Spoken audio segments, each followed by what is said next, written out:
I'm almost ready, chat. Almost.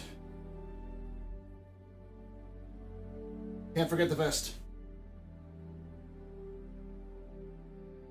I shall not forget the vest. All right. Welcome. Welcome to the AstroPub.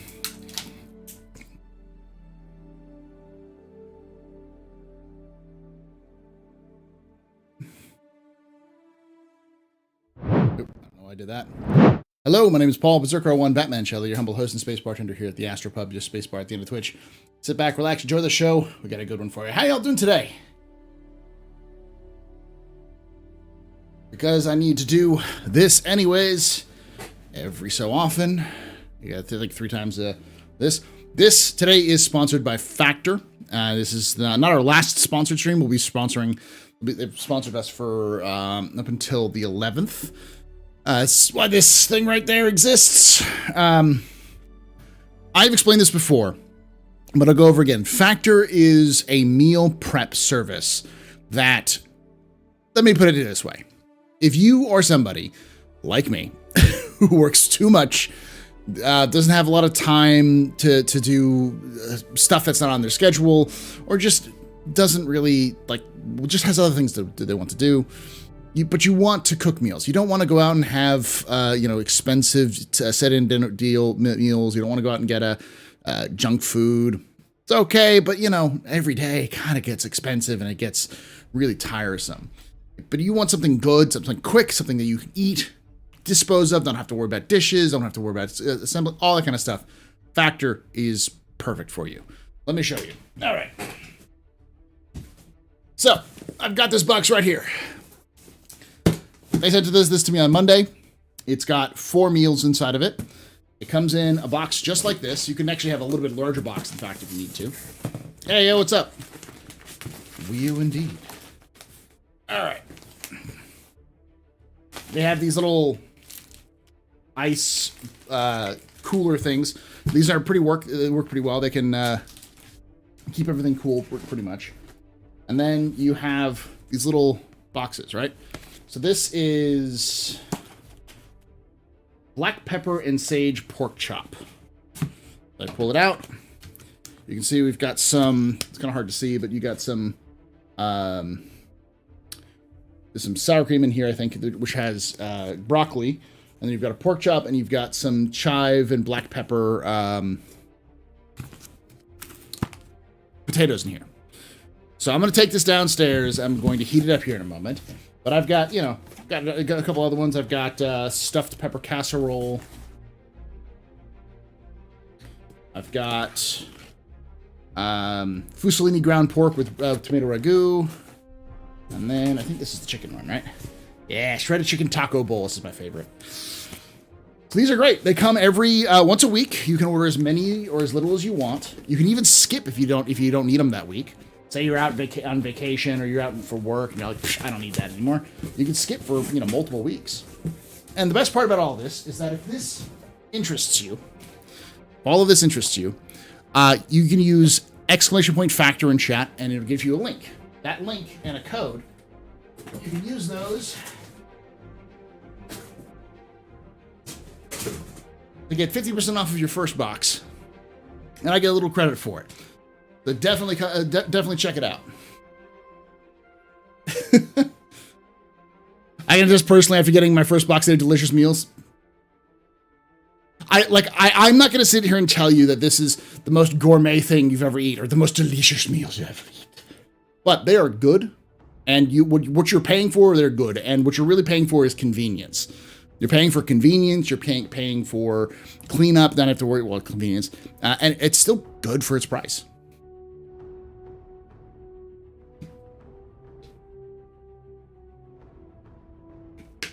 So you have some people in chat who've actually used. We've had 8 people who signed up with my code so far.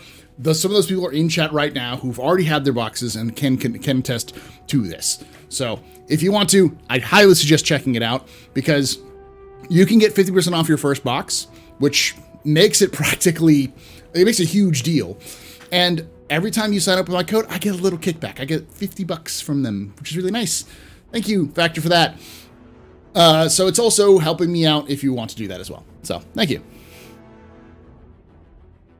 I won't pay for an F- product. Okay, I assume it's going to make me hungry. Yes, it is, because I'm going to be eating this live on stream, because I haven't had lunch or dinner yet, so. Hi, I'm some people. Yeah, it's Velocity's one. I know Exnear is another one. You woke up at 2 a.m. to watch this. Why? Why? Go back to bed, Atreides. This is going to be, it's going to be later, but we're going to have a lot of stuff to talk about, because today, I am not clickbaiting when I say this is massive dump. Not only do we have a bunch of information because we've got the monthly report for Squadron 42 and Star Citizen, but we also had a roadmap roundup, and we had the first additions to 320 announced officially this on Wednesday, yesterday. So a huge thing. Live unboxing, I already did that. Yes. Did they stop production on the X1? I didn't see that. You're skipping sleep to watch this. Almost certainly, Kingsman. Well, when we get to that, we'll talk about that. But I'm gonna let this kind of roll for a little bit. First 10 minutes or so, and then I'm gonna go grab myself this Factor meal. Cook this up because I'm hungry. There's two options. One, they're dumping the whole C because it's done and it can technically work, and they just wanted to get it out. Or two, they've got a bunch of other stuff in the works that they're trying to get done before 320, but they can confirm solidly that the whole C can make it to 320. Yeah, massive dump. The steamy, glorious cow turd of gold. Information gold.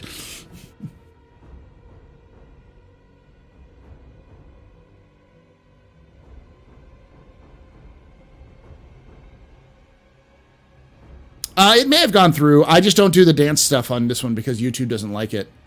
But thank you for that Twitch Prime sub there, Leah. Leah X 61 611. Thank you for that. This is how I feel about what you said about Factor. Twitch Prime. Thank you for that. Yeah, I kind of do that. Sorry about that. Leaks. Okay. Leaks. No, the whole C cannot land on a planet when it's fully loaded. So the only way you could load it is if loaded and unloaded it is if it's in space. The problem is that current stations do not have the economy required to function as it should be.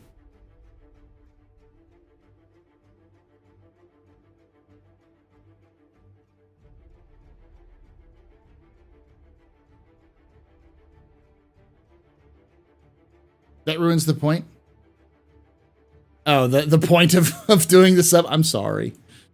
I'm sorry. I've got to fix that at some point, but I've been super swamped with everything else.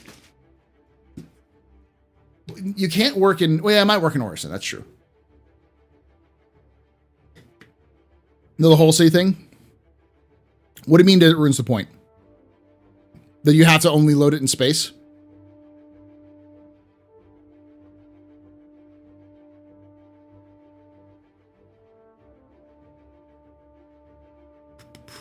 A couple other things to point out. Number one, we did release I released a new video series I'm going to be doing, which is called What's in the Patch, which is just going to be a breakdown of PTU patches and live patches. I think in the future I may not do a full PTU patch.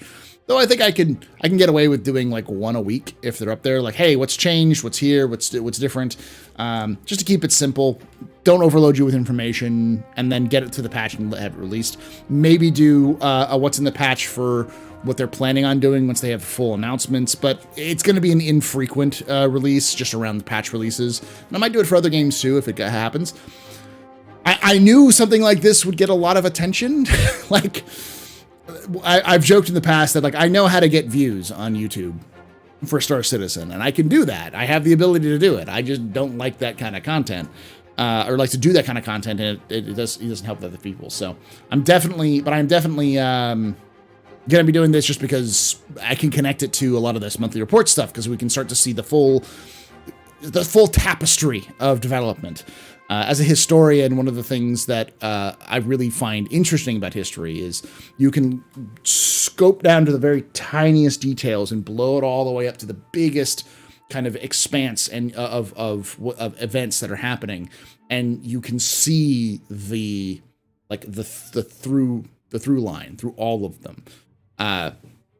And development is like, we're looking at development is very similar. Seeing individual teams and what they're working on, monthly reports and that kind of stuff is all nice. And then you see the actual release in game. You can see how it all connects. You can see what that just seems like wordless vomit, or just like word vomit at times on the monthly reports. We're just like, yeah, it sounds like development. I have no idea what they're really talking about. And you can see it in game. Like, oh, that's what it looks like. That's what I like doing. So why not call it the patch pass? Because I think what's in the patch is a title that people will actually attach to. Also, it abbreviates as WITS. No. WIP. WITP. WIP. WITP. WIP. WITP.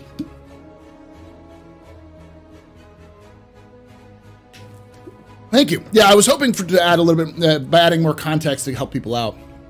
Whippy, yeah. Whippy, yeah. The wittiest pee you'll ever have in your face and in your ears. That's unhygienic, by the way. Don't do that. You can get infections like that.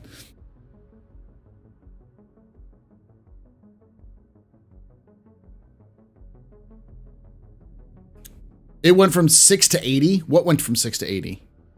The whole C?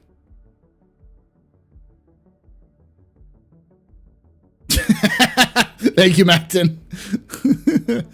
Cool whipped. Yeah. This is a surprise feature, but we heard about it in X. Yeah. Like, yeah. We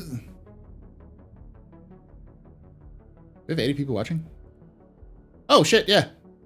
Oh, shit. I didn't see Loki come in. Wait, who let Loki in? I'm not here. I'm not here. Go away.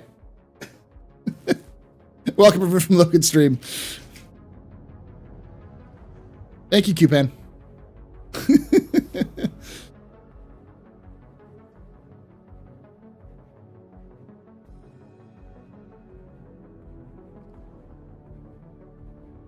You gotta say the name like "What's in the box." That was the original concept. Yeah, I was like, "What's in the box? What's in the patch?" We used patch notes to decide whether or not to reinstall the game. I think it was a huge help. Awesome. I would personally, I would say don't reinstall 3.19 for the PTU. Not because it's bad, but because it's super short. We're not looking at a 3.18 situation where it's going to be several months. 3.19 is going to be out the door in 2 weeks. So it's already in wave 2. It'll be in wave 3 or wave 4, or it'll be in wave all by probably the end of the week. I wouldn't be surprised if it was in Friday or maybe even probably next week. So, Paul, did you buy that Drake work shirt yet? No, I haven't. It's $80 fucking dollars. Well, I don't have a factor on hand, but I'm gonna settle for this beefaroni with mozzarella and mushrooms. That sounds good still. We have a wave 4 now. We've always had a wave 4. People don't know we've had a wave 4. I think there's even technically a wave 5. I think. Wait, no. Wave 4 is all is everyone. Wave 4 is open to open PTU. There's a wave 2, a wave 3, and a wave 4, but they rarely go to wave 3. They usually do wave 1, and then sometimes then wave 2, and then PTU. Do you think paints will be insured at least when we start the components and destruction of ship? Yeah, at some point. Yeah, especially if you paid for it. You got to remember that Star Citizen, everything is insurable in Star Citizen, or eventually will be. By the way, what were you working on there, Logan? Were you playing some Star Citizen or something else?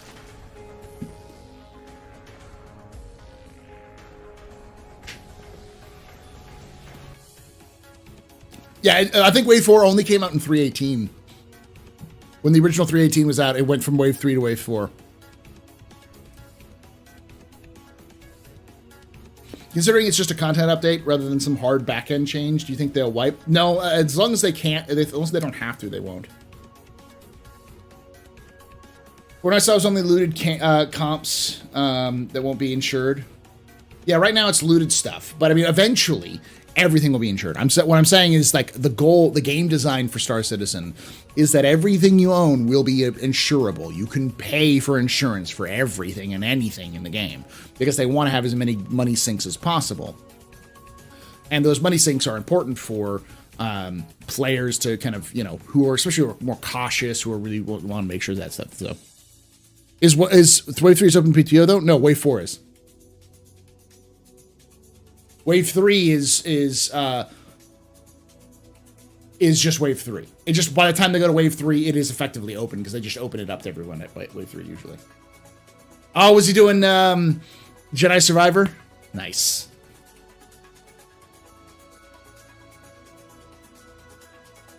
Sounds like the map UI rework won't be shown before Citizencon. Yeah, I'll have to take a look at that. I haven't read the full monthly report yet. I've read bits and pieces of it, so this is going to be my live reaction. But yeah, it's interesting because I have a feeling that a lot of this stuff is going to be in 4.0. Pretty much everything that's designed for they showed off last year as part of Squadron 42 stuff is probably scheduled for 4.0. But we won't know a lot more about it. We'll probably hear about it in monthly reports and maybe like a sprint report this summer, but I don't think we'll see much of it until Citizencon.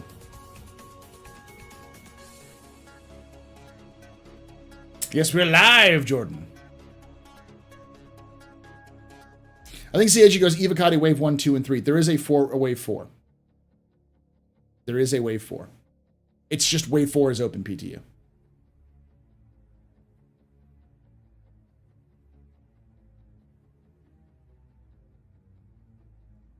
Pico wants to talk to you about your extended warranty. So given they're doing this for components, do you think they'll expand insurance gameplay soon? Yes, almost certainly. CIG wants to get as much of the game in the game as possible, and insurance is something they've been working on for quite a while. Now, I think most of it has been focused on medical insurance because it's part of the Actor Status 2, version 2, which is coming up soon. It's been worked on as well. But I think it's Actor Status version 2, I think, is Squadron 42 thing. So, yeah, it's definitely up there. If you're into the Star Citizen universe, what system will you live in? Terra. You want a job? Terra. Anything you want to do? Terra.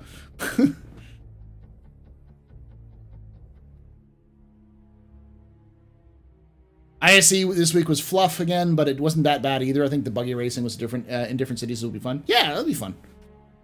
I'm almost waiting for CIG to take all those and put them into their own Arena Commander style standalone game that we can play on our own.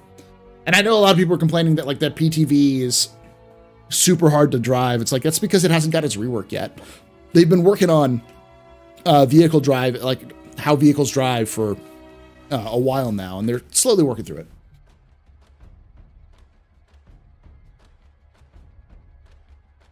Hey, Kimmy. All right, so we're about 20 minutes in. I'm going to say again, we're sponsored by Factor. It's really convenient, and I'm going to show you how convenient it is. It is currently 7:20 my time, 8:20 p.m. Eastern time, 5:20 Pacific. So I'm going to go downstairs. I'm going to only put this in the microwave, cook it up, and come right back up. And I'll show you how quickly it takes me to go from frozen, or from, not frozen, but cold meal to finished meal. All right, be right back.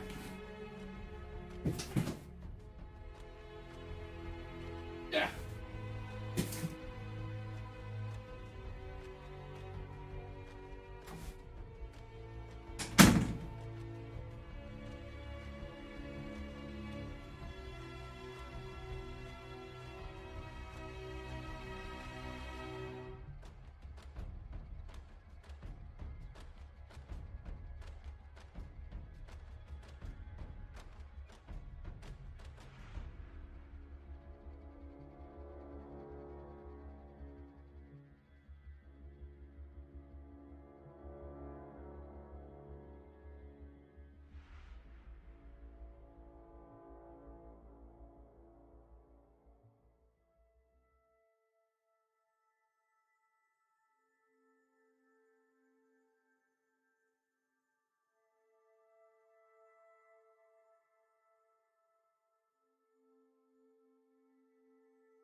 And time.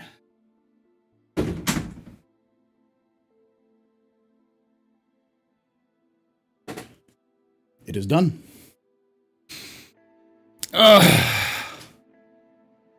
That's time. Hey, Phoenix. That's with me walking downstairs, putting this in the microwave, and walking back upstairs. Did I turn off the sounds? I'm sorry. Sounds are back on, chat.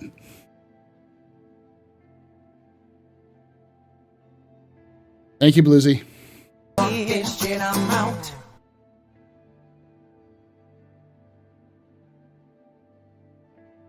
Should probably gotten a knife. Back, chat. I'll be right back. I turned sounds back on. You should be fine.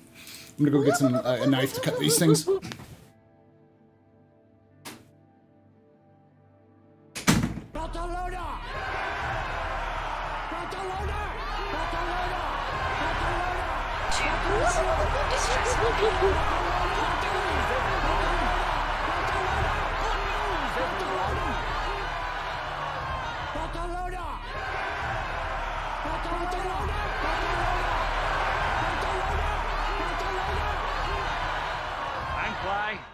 I'm pilot.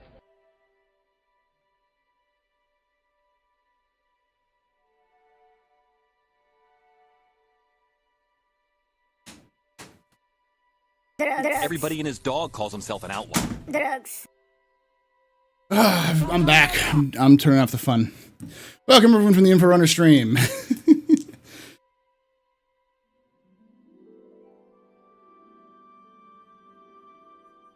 That's fine. All right. So we'll talk and eat. But, so I apologize for that. But, oh, that's really good. Oh, that's really good. I hate you, Kinding Man. We're sponsored by Factor, by the way. Exclamation point Factor. This whole meal, right here, try not to spill it.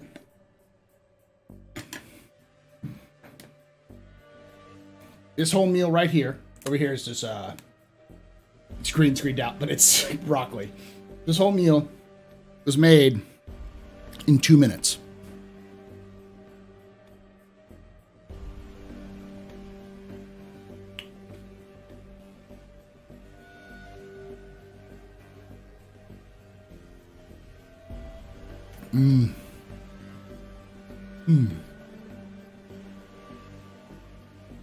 Basically, no cook, only eat. They make like a variety of different meals that you can buy every week. And so if you're someone like me who's like, I got time to cook, I've got so many other things I got to do, you can sign up with Factor. As many or as little boxes as you want to. And if you use my code, or if you use the link, exclamation point Factor, you get 50% off of your first box. So you can try it basically for half price. And I get a little extra for it as well. So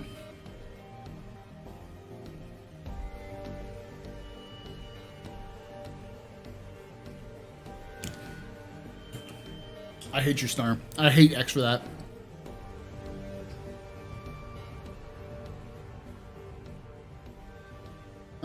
X, I hate you. Will I down double dogs next stream? I will during Invictus.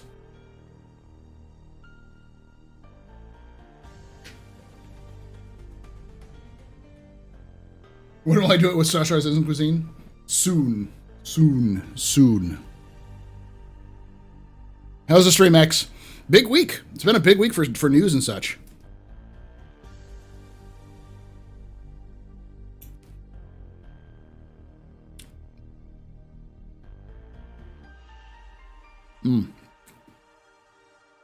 It's good. It's good. This is pork chop, by the way.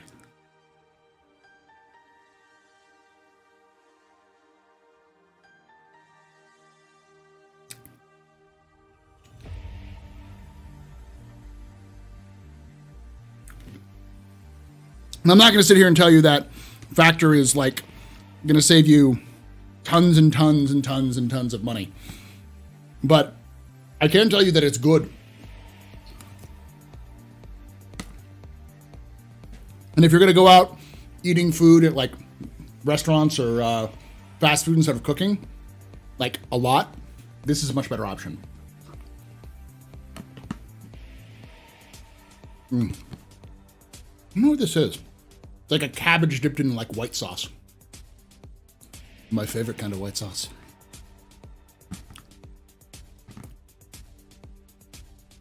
We decided that the first food shop should be a cutter that sells pizza and call it the Pizza Cutter. That's brilliant. I love it. No notes.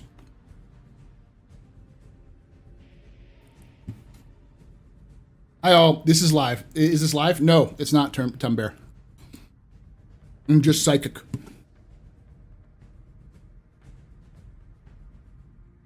Listen, Factor's paying me to eat on stream. I'm gonna eat on stream. Oh, broccoli. It's nice, like sour cream and chive addition to it too. It's nice.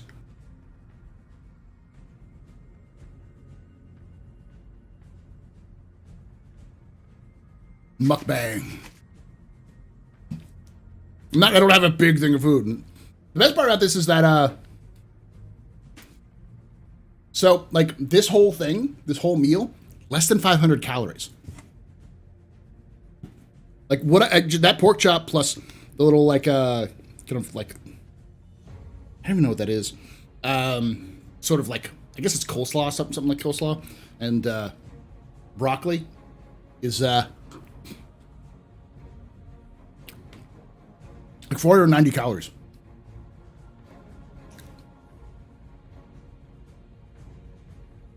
And it's a filling meal too.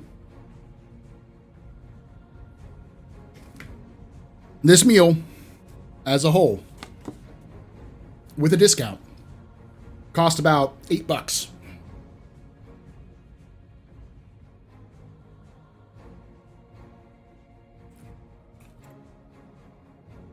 I'm a very big guy.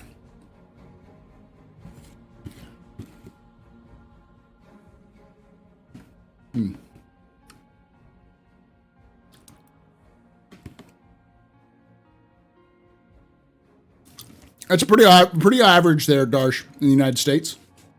You're not getting a fast food meal for less than $8 in the United States.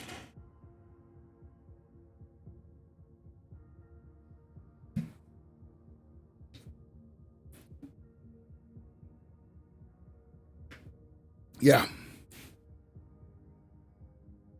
You gotta remember that, Darsh, we have much higher inflation too. So.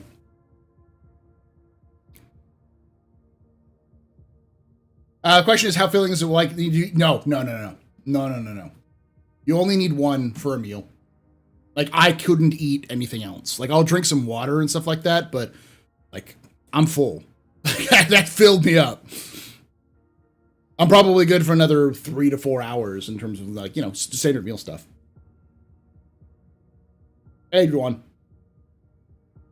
Later, Leaks. Thanks so much for hanging out. Hey, Escape.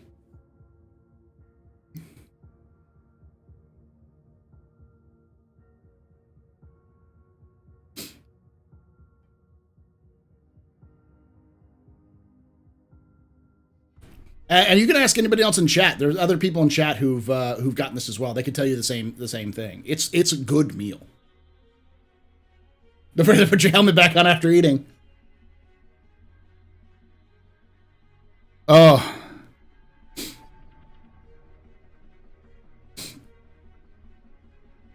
Well, the thing about this is that if I wanted to go get a cheaper meal, I could make a cheaper meal at home with my own money. I could make this whole meal probably at half the cost it cost me, but I have to make it.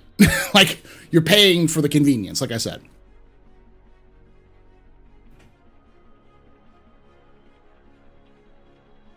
He did Factor a few months this winter. I have to say, good food was great. Taking to work for healthy lunches.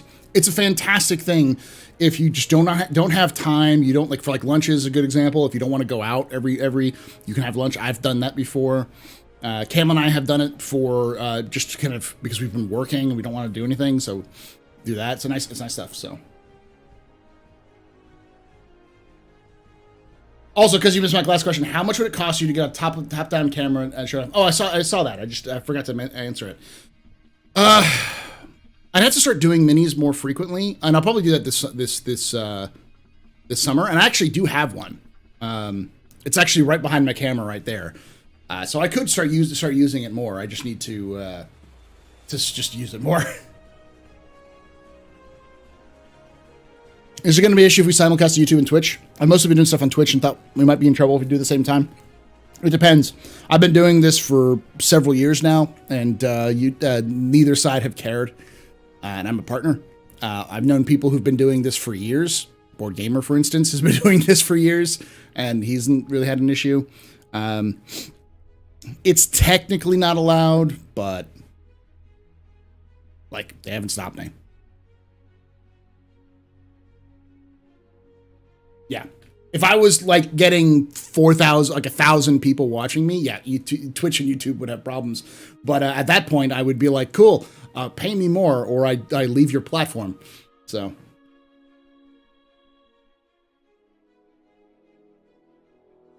Now, I wouldn't say it's a good idea if you're looking to get partnered or looking to get affiliate status, because they might looking for that, but. Hey, boys and girls, now that Paul's eating, how we doing? I'm doing okay. All right. Hey, thank you so much for that 9 months. Insert stream baby joke here. 9 months ago, Velocity, you made the worst decision you could possibly do. You subscribed to me. Now, 9 months later, our Twitch baby is born. What shall we name our Twitch baby before I discard it? Because I'm a terrible father. Thank you so much for that.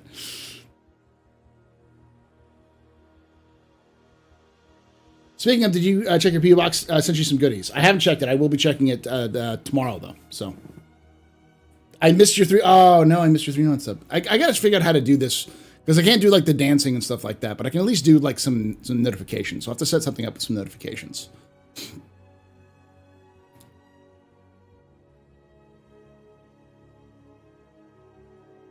We talked about a salvage variant of the mole called the hyena. Thoughts? I'd like that idea. They're kidding, man. Oh, was it right before I left? I'm not seeing it up here.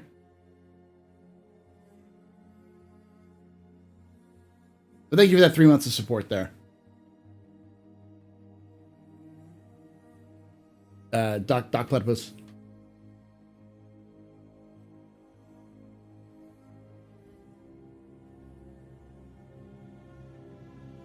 $66 to go. Nice. 070. Hey, Death Trooper. Well, I've been carefully reading the names of some of these Lorville skyscrapers. They seem to hint at names of rentable or ownable apartments. Because they probably are. Had any time to try out the mining update, having some feelings of different moons. I haven't actually done so because I'm not much of a miner. I'm an adult, thank you. So, but I do know people who are miners, and they've been like, this is fucking amazing. It's like they love this update, how it actually makes mining stuff valuable. It's not just you mine this only thing and everything else is garbage.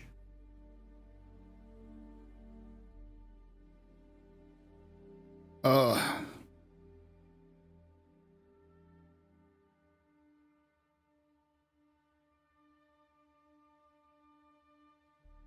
don't know if they deliver to Canada.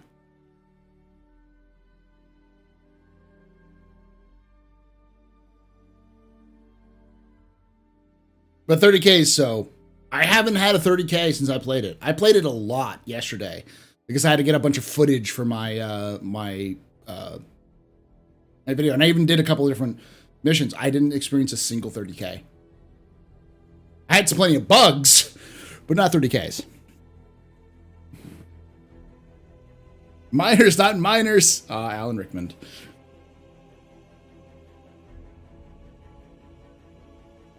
Yeah, it was mostly like very smooth in terms of performance. I had some weird issues with bugs like the elevator thing where it wasn't showing up properly, and you know some typical stuff. But I haven't experienced a lot of 30Ks at all. I know people have. Like, don't get me wrong. I've heard it. I've heard some people basically say it's unplayable. One of the things was that I experienced, which was really a bad problem, is that it used to be, at least with the patch yesterday, if you did the new player experience, it would lock you out of the game. Like you couldn't go back, it couldn't quit out and then get back into to there. In some cases, I think some people were saying like you wouldn't even be allowed to do the game until you did the new player experience. Like they forced you to do it. You couldn't opt out. I did have 130K last night, but the servers were much better. I wonder if the NPE with the suggestions you were posted. Hopefully, there was a lot of good suggestions. Now I'm gonna be quite candid about my opinions of the NPE. The NPE is a fantastic addition. The new hint system alone is so much better than it used to be, like drastically better. And the NPE does a good job mechanically of walking you through the game. Now, there are some problems. They don't prompt you to drink. They prompt you to pick up the water, but not drink. There's a couple of other kind of weird issues, just kind of like stuff. The UI system is so much better. However, and I would be remiss not to mention this, the purpose of this was to both add context and make it easier for players to understand, like, mechanically how to play the game. I think the mechanical part is spot on. It's great. It's fantastic. But I think the context part is a fucking train wreck. There is nothing in this NPE that makes you feel like you understand what you're doing and why you're doing it. Nothing. Zero. The only context they have is they force you to look at a journal and look at I'll basically alert them, a wall of text that kind of tells you what the universe is. I'm like, that's fucking lazy. For a game that's obsessed with immersion, this is the best you can do. Like, I get it. This is tier 0 and there will be more additions in the future, but like, CIG wants feedback, and this is not how you should be doing it in the future. This is the laziest implementation of context I have seen outside of indie developers.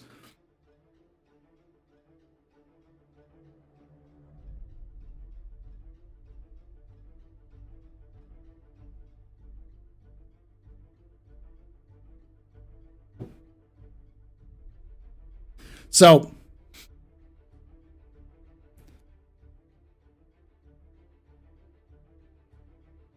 the biggest motivation to do this thing issue I have is that I can't turn off the elevator screens in New Babbage. I have thoughts on it. I'm gonna save them for the table. Well, see, yes. There is so much they can do. Like, I know there's many issues that they have, and they need to fix them. Like the Moby Glass is old and all that kind of stuff. But they definitely need some sort of context, and I think I constantly go back to it, but the prison is actually a fantastic example of giving context to the verse in terms of like where you are and what you're doing. Because you want to punch that dude, the dude who's going, welcome, inmate to your new residence, blah, blah, blah, that whole thing. Because like every time something happens, it tells you that like that voiceover will tell you what happened and what's going to happen as a consequence. You need something like that, at least initially, that you could easily do. Hello and welcome. Yeah.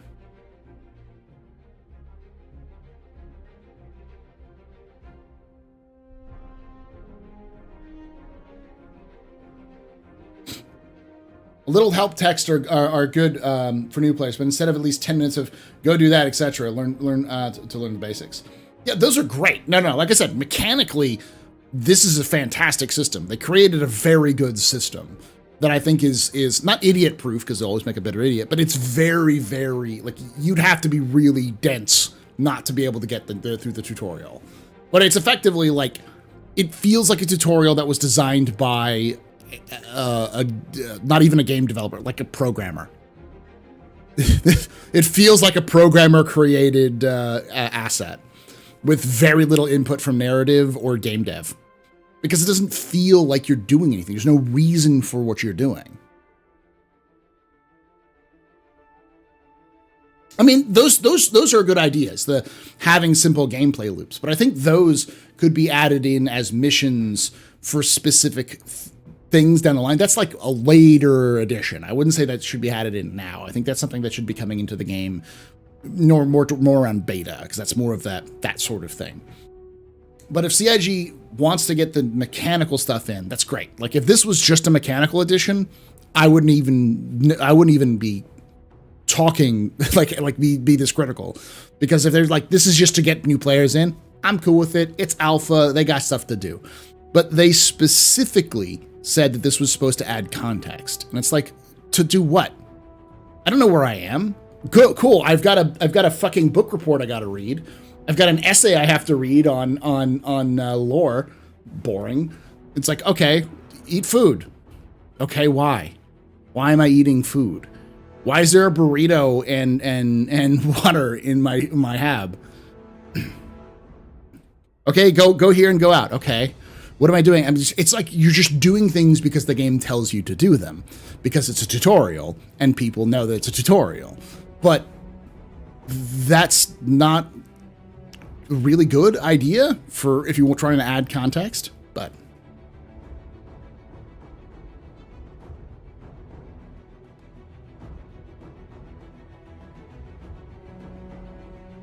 I think it's pretty good. I think it's pretty solid for new players. I think if you didn't understand the verse and you picked it up that tutorial, you'd get most of what you're supposed to do. There's some leaps in logic that need to get fixed, but it's fairly tight in that sort of situation.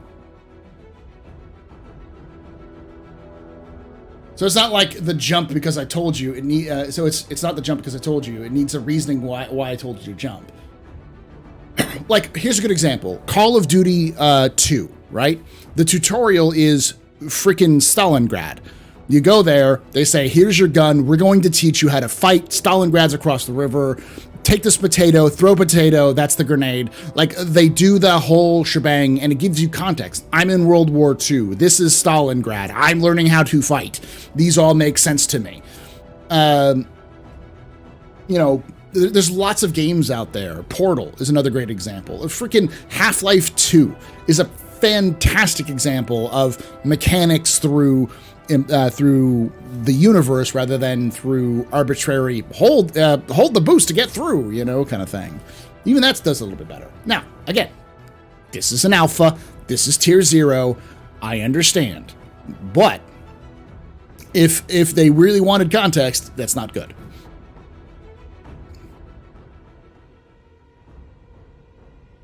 I feel like the news style videos playing every now and then, like cyberpunk tidbits for lore, those would be great, yeah. It's great for a first pass. We have advice and feedback to fill in the gaps. Yeah, there's a lot of gaps issues for, like, there's no prompt to drink the water. There's a couple of problems, like there's no helmet. It doesn't tell you to go buy a helmet. You just walk around without a helmet, which is a disaster waiting to happen. I don't think so. No, that's a terrible idea, because Squadron 42 isn't the beginner's guide. The Squadron 42 is a completely separate game. Expecting players to play a completely separate game as a tutorial is bad.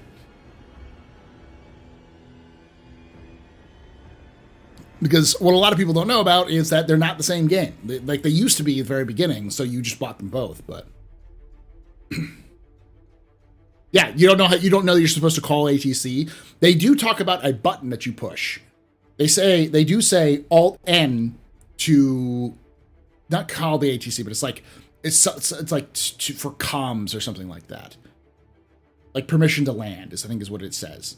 So there is a hint at it, but there is no that pops up when you do that. But there is no objective to do that.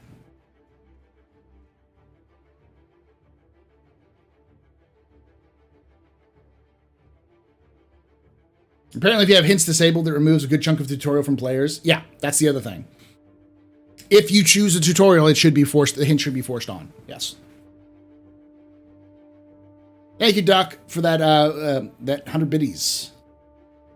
With mining update, do you think the large RSI ship is closer to completion? I'm sorry, I saw you see that earlier, but I've been trying to get on this. No, I don't think so.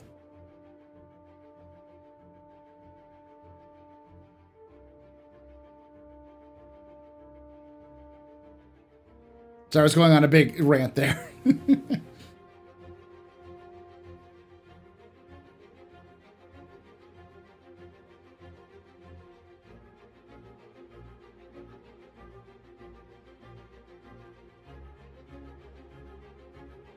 I think we're still a ways away. I think we'll get the large RSI miner when we get, after we get the Polaris and the Perseus and the Galaxy. I think it'll be around that.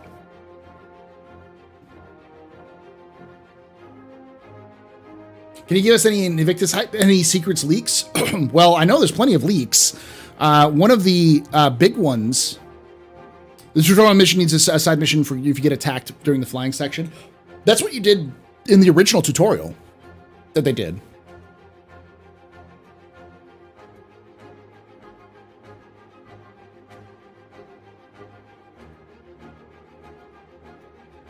Left Alt N to contact ATC. Yeah, but only in the hint system does it bring it up, not in the tutorial itself. But some leaks. We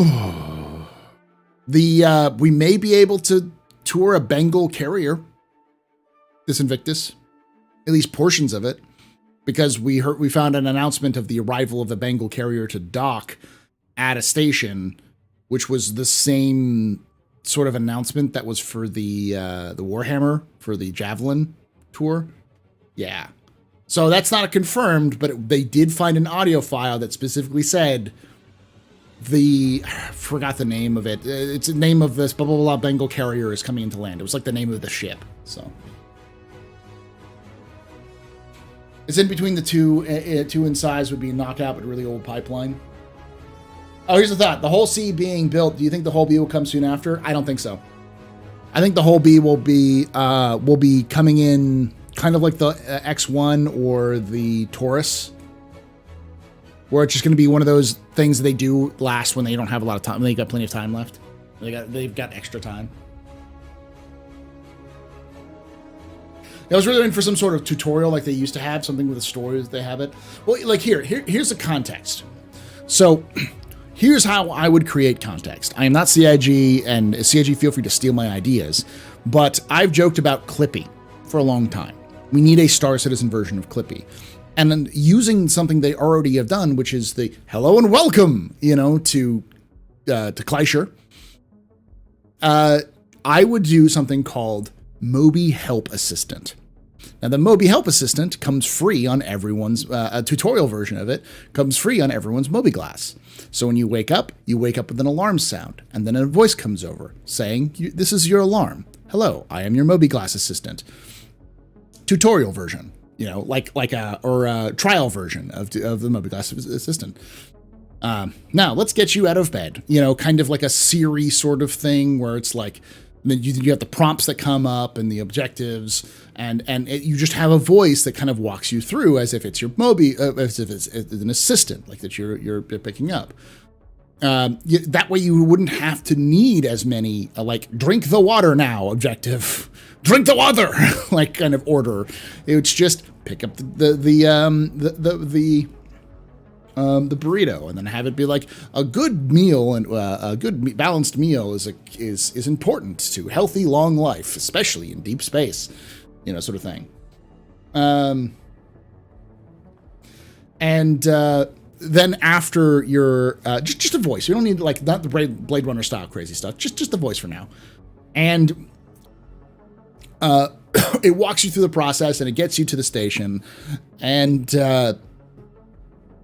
you have this just kind of like it goes, thank you for using Moby Help Assistant. To get the full version, please contact tech support. And then you get a little thing in your journal that says that the Mobi help assistant's taking longer to develop than they anticipated. They're thankful for everyone who's using it, and joking that it's an alpha. Like, it's still an alpha build, and what you're using is a work in progress early build. Make a little cheeky joke about that. And then it just goes away, and you know in context in the journal that that's the case. Boom, bam, you're done. You don't need to do new Mobi-Glass stuff, all that sort of thing. And if you want to drop that in the future, you can always keep it like that. But that's a good sort of temporary solution to what they need to do, and they can expand upon it later. But you need some sort of voice talking to you, a voice in your head giving you some context, like, you know, where you are, all that kind of stuff. They wouldn't really have to, though. They wouldn't have to re-record everything, because as long as the basic tenets were the same, it'd be great. But the problem is, Radar Ranger is they specifically said that this was supposed to add context. It adds zero context. It just tells you what to do. It doesn't tell you why you're doing those things at all. It doesn't give you explanations for it, and the only context they give you is a wall of text they force you to read. They force you to open, not even read, about the universe. Like, that's not context. It's great for mechanical purposes, but for a game that's based off of immersion, if they really wanted a context, which is again what they said, it's a failure. I don't need any more voices in my head.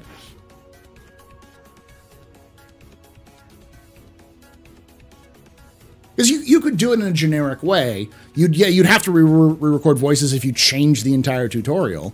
But, you know, you're not going to change, get out of your bed, get some food, drink some water, go to the hangar, get out your ship, fly around, you know.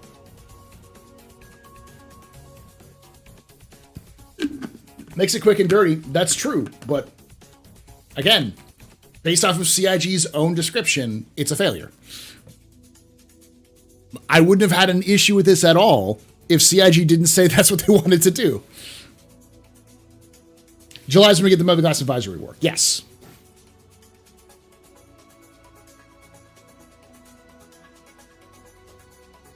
I get it, Darsh, but then they should have changed the description instead of continuing to have this idea that it's supposed to add context.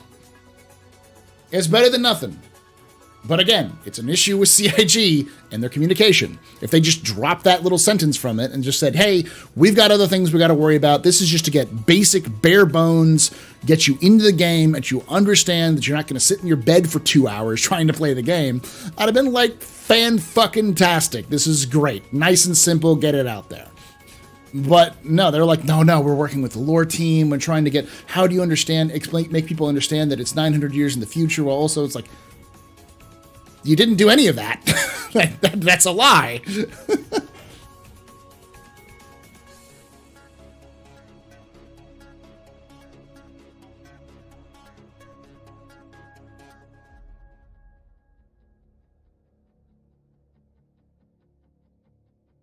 you think Stanton will be available to release as a starting system? 100%, almost certainly. Yeah, all systems I think are going to be starting systems, but I'm sure it's going to be one of the suggested starting systems. I was like, what about the Bengal audio files? There's an audio file that's almost a carbon copy version of the announcement that the Warhammer was docking, but instead of it saying the Warhammer, it said something about a Bengal carrier that's docking, the name of a Bengal carrier that it's docking.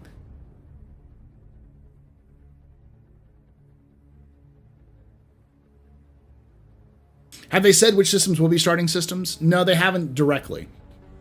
Because again, CIG also wants people to be able to have start wherever they want to, but they'll probably have some suggested starting areas.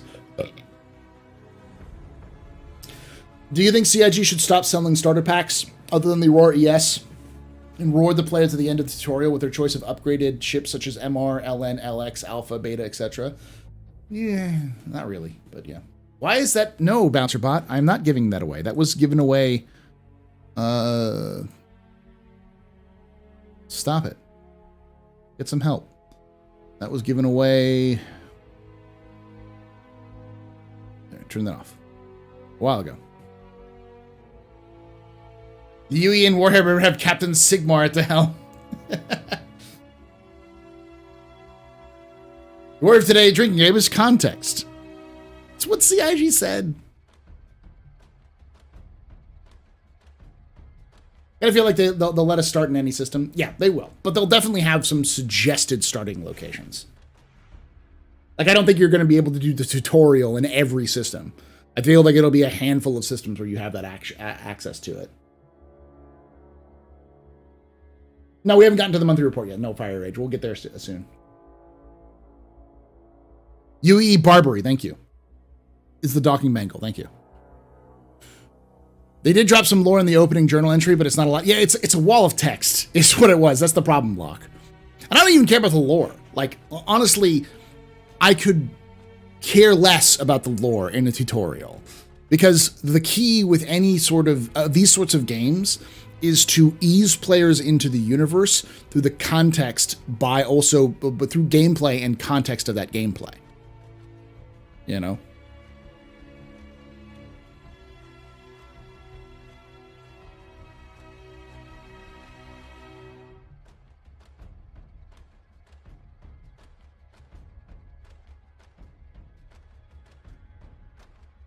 I couldn't care less. Thank you. Thank you, Darsh. My bad. Get off my back, Mom. Yeah, I mean, you can say that. I couldn't care less about the lore in this context because that's not really the point of a tutorial. Like, you don't need a fucking prologue for the game. That's boring, it's overplayed, and it's heavy-handed as a narrative device. Games and movies and books, all of these things have the same sort of kind of flow. You don't want to lore dump. You don't want to exposition dump on people. You want people to figure stuff out on their own. And having a good solid story or good solid progression is important. And video games are unique in the way that they tell stories. And having a universe which is built around immersion means that you're going to need much more of a passive input of the lore. People talking around you, like people having conversations, mission givers giving you hints, events that pop up that kind of give. And so like the events do a really good job of that. They just kind of assume you know what the advocacy is. They assume you know what the UEE is, the UEN, and all these sorts of things. They're just going to tell you, you know, they'll use some words that you pick up on, like Navy and military, and so you get, okay, that's the official government of some kind. So yeah.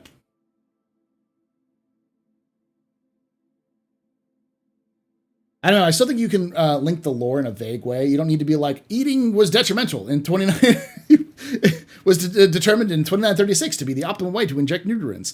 You can nod to it. Yeah, but you can make a joke to that. You know? The bigger problem is they're dropping text when gamers don't read. Yeah. Yeah, for sure. Tutorial will probably come like Stanton, Terra, maybe Criminal starting like Magnus. Yeah, probably not Magnus, but like Spider. Yeah.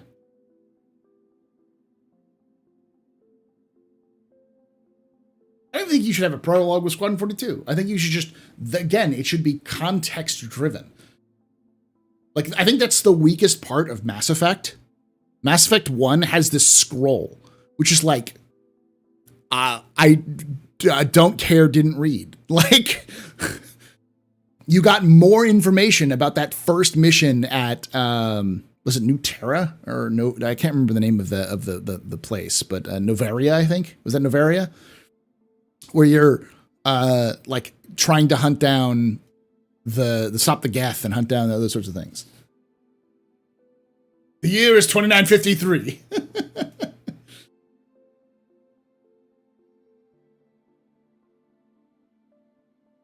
You just say, eating is important for a long and healthy life out in deep space, you know?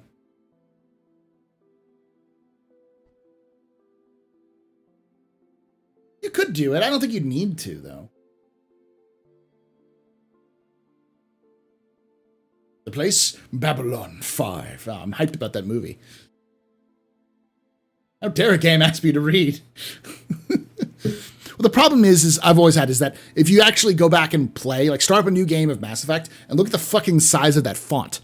It's like tiny. And it's like, it goes by too fast and it's just like the music is playing and you're just like, wow, what? What's going on? A brand new animated Babylon 5 movie with the original cast, written by JMS himself. It's definitely become the starter lawful system, and Grimhex will be the gateway for criminal gameplay. I think it'll be more of both of those will exist. You'll have people who want to start as criminals and start as kind of lawful in Stanton.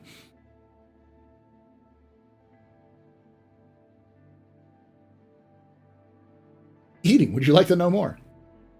You could even add jokes about that though, Liquid Wayne.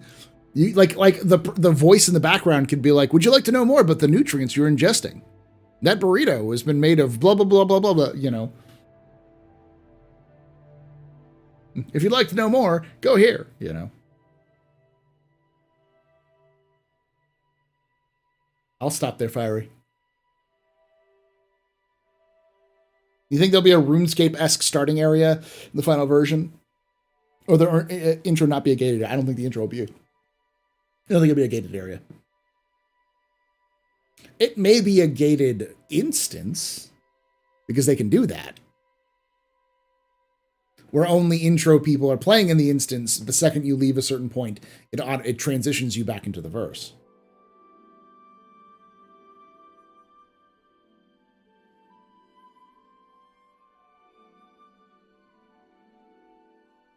Again, all I've said is I want Clippy.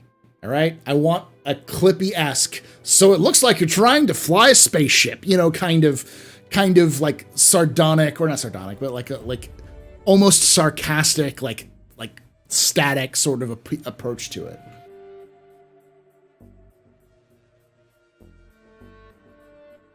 Pico and Clippy form, yeah.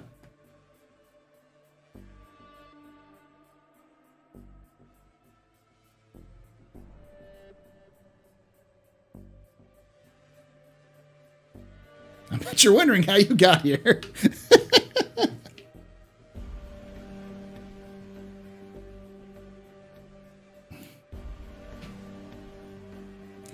Add a button to the new guide button that directs players to Paul's lore, Star Citizen lore videos. Star Citizen videos, yes. Yes, Fire Rage. Add a button to my lore videos, please. Just direct the ads directly into my bank account. Hey, you're awake. I mean, that would be a great start. Oh, hey, looks like you're awake. as a joke. Have tutorial players wake up from cryo.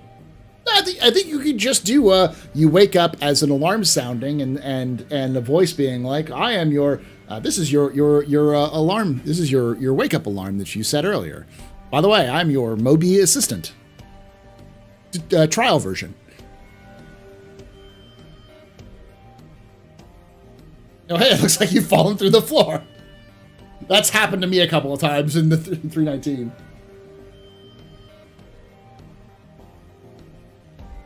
Hey, you're finally awake. It'll explain needing to learn about the Moby Glass.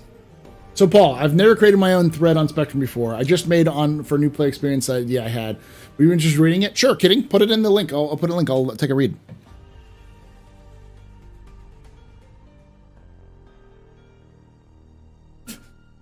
That is how the new MPE, how the MPE is indeed woke early.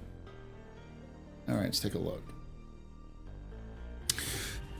A new experience has arrived, so start this great. The room improvement is for sure, but room for improvement, sure, but a great start.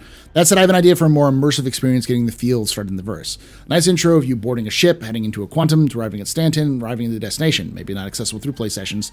Area to either what is essentially a boot camp of sorts, where you're showing off the basics of the verse, from feeding yourself to clothing to arming and other items purchases you want in your POI and navigations on foot, and identify shops, ASUPs, etc. Then moves into a firearm training, handling yourself in the presence of other players and NPCs. Once all the foot-on training is complete, you move into flight training. Looking through this, just do from taxi ride to full-on combat, start navigation. These are all good ideas. They're kidding, but like that's a down the line sort of thing. And I think it's a little too hand-holdy. I think that's a little bit too much. Like, you'd have to explain why you're in this boot camp and what are you doing there. Like, you'd have to come up with a reason for it to happen. It's not saying it's bad. It could definitely happen. But I think there are ways you could do that same thing more subtly. How am I supposed to remove components from my Redeemer? You're not. Because it's a size 1 and size 2 only.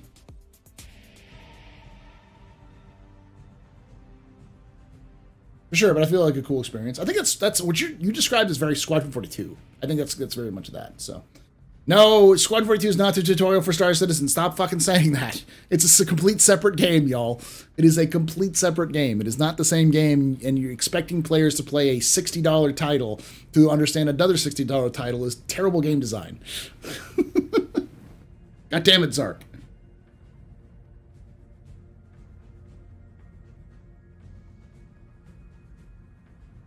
I think we had a very similar idea in previous Captain Staples. Oh no, if you wanted a criminal star, you have to say, hey, you're awake, while the UN prison transport gets attacked by outlaws and you're freed by them. I would love that. That's take the intro mission from Darktide and combine it with with the opening of Skyrim.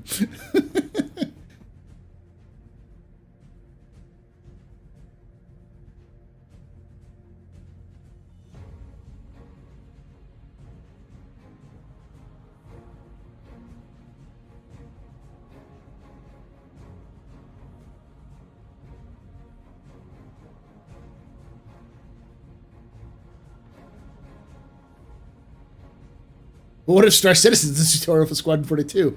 Another bad idea. But I get you. I get what you're saying, Andrew. Squadron 42 will be trials. No, it's a cafeteria simulator. Let's get it right. Player tutorial should be starting Kleischer with all the narrative from the Kleischer voice guy. I would love it. You getting out of prison? Getting you back into the universe? That would make sense, actually. I'd love to make a supercut of Paul saying Squadron 42 are the same and different games. They are same, but different. They're completely separate games, but they're effectively the same game. Technically, they're the same game, but when they're being sold, they're two entirely different games. It would be like saying, to play Halo 2, you got to play Halo 1 for the tutorial to play Halo 2. They're very similar games, and they use some of the same code, they use the exact same engine, but they use similar engine builds, you know. Or Mass Effect 2 as the tutorial for Mass Effect 3, because they were used the same big game, basically. Technically, WoW doesn't use the World of Warcraft engine. I'm sorry. Technically, WoW doesn't use... Wow, what are you saying, Paul? No, doesn't use the Warcraft 3 engine. They originally developed it on the War 3 engine, and then they changed it. It's clearly a cafeteria sim. That's why they keep doing work on the chow line and janitor mop and bucket. Those are the central features, the true features of Star Citizen.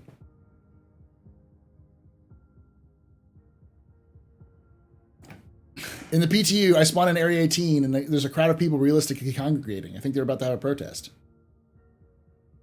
WoW does not equal WoW. Paul, 2023. Okay, I have another tutorial. Let's call it Arena Commander. We had that, and then it broke, and they never wanted to put it back in the game. I'd love to see that come back, though.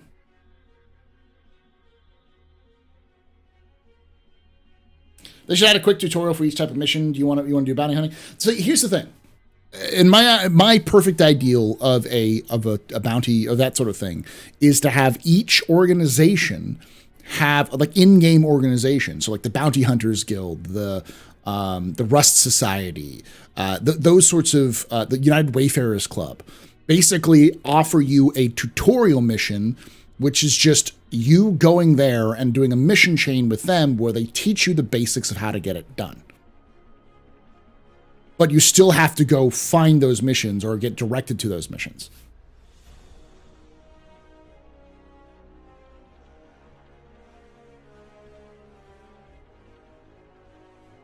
I wonder if Gilly's coming back in Squadron 42. It was a lot more military style than... yeah, they even mentioned that you're going to the military. It felt like it was the Squadron 42 tutorial, like flight tutorial is what it felt like.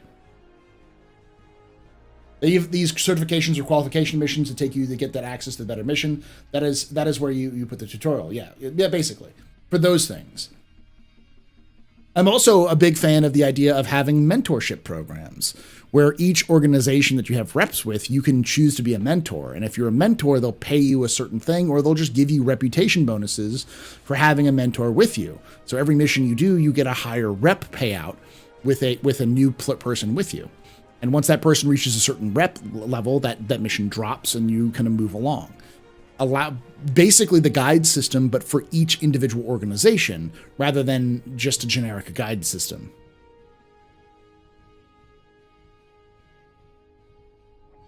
To get players to play together and get two old salty veterans to play with newer players, especially for a specific type of gameplay. That's the biggest issue right now, is it's harder to get like the right people for the right jobs, and giving people something they can get as a result of helping out people is a big part of the game.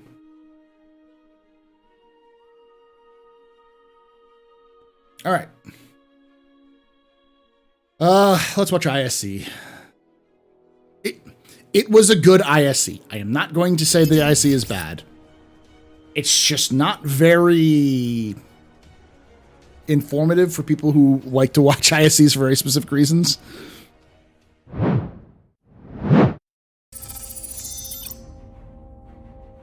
The public roadmap on the RobertSpaceIndustries.com website is the place to check out the new features, locations, gameplay systems, and technologies currently being developed for both Star Citizen and Squadron 42.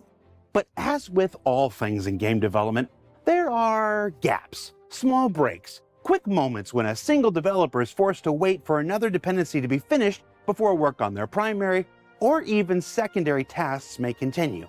Now, these happen at every game studio on every game project in development, but the stories of what fills these in-between moments, or ninja missions, as animation director Steve Bender referred to them on last week's Star Citizen Live, are rarely, if ever, shared.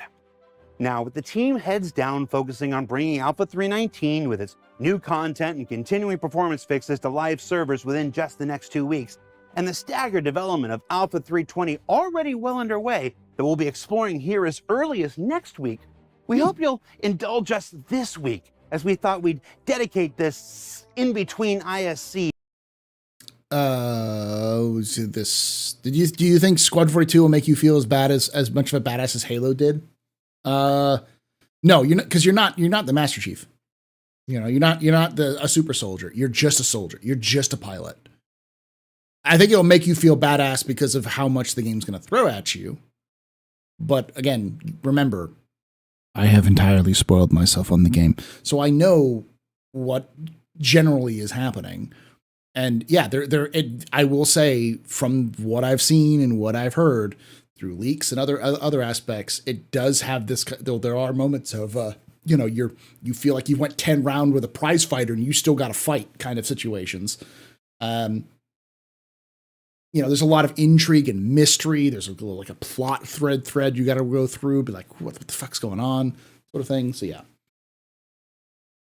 You're closer to Dak, Luke's wingman, than Master Chief or Rambo. Yeah. You're just a pilot. That's all you are. You're just a 20-something-year-old kid in the Navy is what you are. To one of those in-between tasks that get so often overlooked. One developer's work between tasks to build a sequel. Any chance we get these racing roads can be reused for planetary roads for economy ground missions deliveries? I'm high on hopium. You are high on hopium. Expansion and a potential evolution to the Grey Cat PTV buggy tracks to fill additional convention centers when big events like Invictus aren't running. So here's Stefan Damrow with an update to his one-person crusade to bring more fun to Star Citizen's original, first-ever working vehicle. It's true. It is true. My hangar module peeps will remember. Yes. So for the first raid track, we thought of an interesting way to kind of fill up the convention center when there's no conventions happening there. So Martin kind of did this track for the Orison Convention Center with this kind of neon advertisement filled space, and this track which you can race on with your PTV. And later, it was kind of handed over to me to kind of just wrap it up, do the bug fixing, and kind of just iron out the small problems so it can go live. And so our first racetrack was this kind of dark, moody space, feel like up But with like a laser- neon like a advertisement laser, lights, very kind of commercialized laser tag space sort of thing. around the racetrack. So kind of after wrapping up the bug fixing of the first track, I moved on to some other tasks, but turned out that they kind of had just a bit of downtime in between. So we thought it would be a nice idea to just kind of make a second racetrack, since we have multiple convention centers. So there's definitely some space to fill there. And I started to build this second racetrack kind of using the base that Martin built for the first one. So it's still a work in progress, but let's take a look. So for this new track... I forgot. I have to do this constantly. Before we get into this, though. This stream is sponsored by Factor. I don't have the cover anymore because I just have the meal that I ate earlier. Factor is, as I always like to say, are you somebody who works a lot, doesn't have a lot of time to cook meals, but doesn't like to just go out and get junk food all the time? Either it's too expensive or just too time consuming or just unhealthy. You want good food and convenience, like decent quality food, and the convenience of having it when you need to. Factor is a perfect solution for that. What you do is you pay for a subscription service where you can choose however many or however little number of meals you get per week. And all you have to do, the meals last for 7 days, you put them in your fridge, and all you need to do is like poke some holes in the top, put it in your microwave and run it for 2 minutes, and it's ready to eat. It's super quick.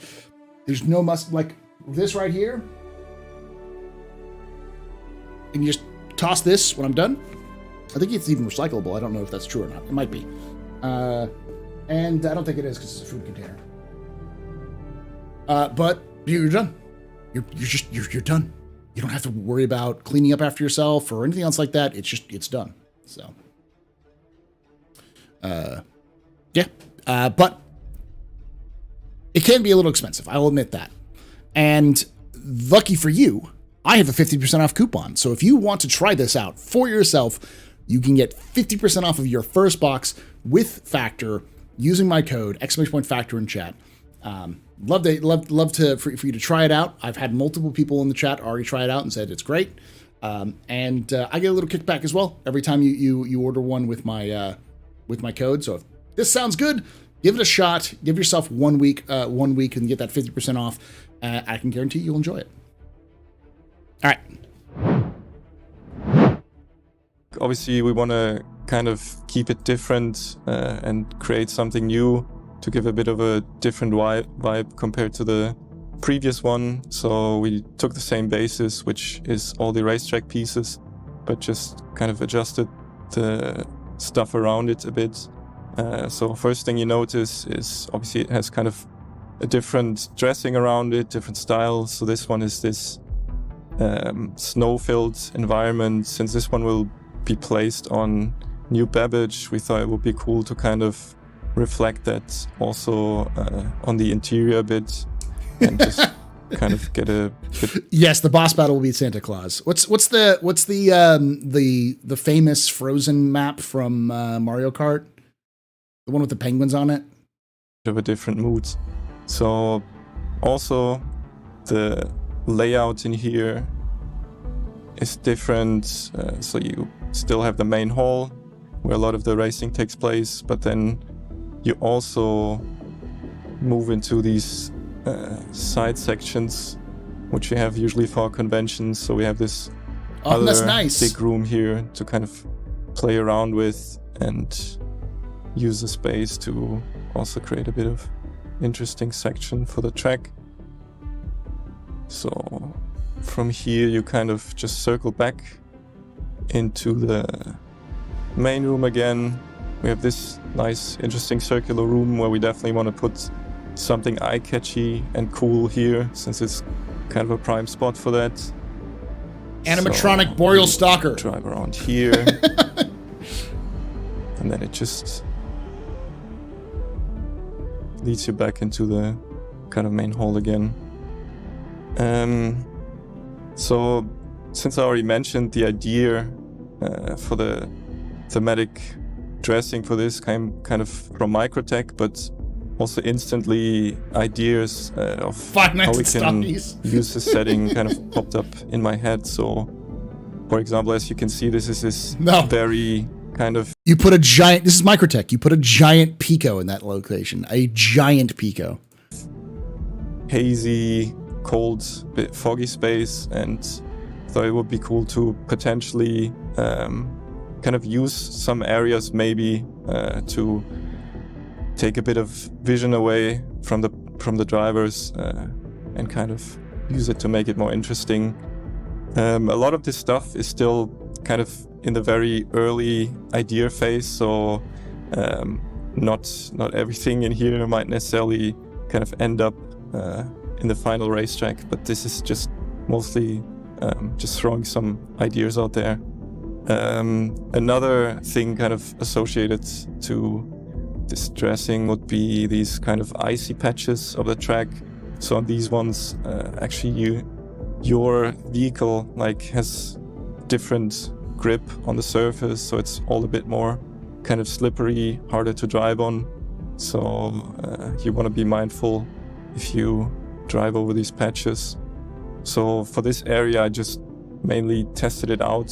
So we want to obviously kind of keep it a bit more localized later to certain spaces and to balance it out so it doesn't feel just like unfair and taking control away from the player too much. Another thing, like an idea, would be these icicles, which could either be just kind of a visual dressing element, or maybe we could in the future physicalize and actually break them, make interactable for the players, so they could reach down further into the kind of area where the people drive, and then you could crash through them and kind of break them apart while you drive there. Hey, Steven. Yes? Adding obstacles, that's like driving a Grey Cat is hard enough. You don't think this is plenty challenge already? Yeah, well, actually we got some other stuff in mind which might make it even a bit more challenging. I love this. Let me show you what we got over here. So these are obviously all still in a very experimental stage. So these are for now just ideas which might or might not end up kind of in the final racetrack. So these ones are basically just these kind of moving obstacles which make it a bit harder to navigate and drive around. Additionally, we have over here, I love it, some stuff. Star kart racing, baby. For example, this one would be an idea that you kind of have this lift section on the track just to kind of make it a bit more interesting. So obviously you want to kind of make it onto the platform, be fast enough to race. No, we won't get PTVs with shells and missiles. What we're going to get is there is a system that CIG is developing where players can shoot out of the sidecar, the side seats. We're going to get, I can almost guarantee you, stun weapons that you'll be able to use to stun other players with limited ammo. Almost guarantee it.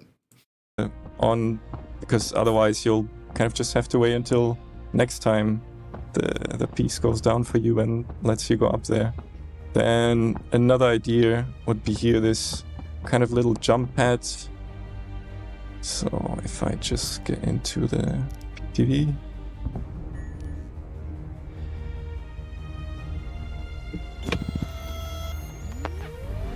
So as you drive over it, it just kind of throws you up into the air a bit. That could be something cool potentially. Let's see. Over here, this could be basically just some moving pieces of the track. So it's either like this ramp going up and down, maybe even leading onto different sections of the track, or this piece which goes sideways. Obviously you need to think about the implementation there a bit. This little kind of obstacle here, which gives a bit of a warning before it comes up and kind of blocks off this section. for the player. This little moving obstacle, which just kind of sort of drives on the track for a bit, making it a lot harder to navigate around, and then eventually just kind of goes off again. Could do some boost pads maybe, so Boost pad! just if you Classic! get into your grey cat again.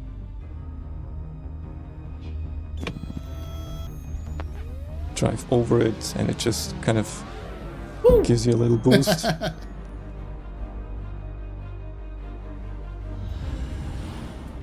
Then potentially some not quite 0G, but a lot less gravity. You can already hear the small minds complain that dev time was wasted on this. These are people who are doing nothing else. Like, this dude is literally doing nothing else. He has nothing else to do. And they're like, hey, do something fun for the game. It's like, sure. Like, that's all it is.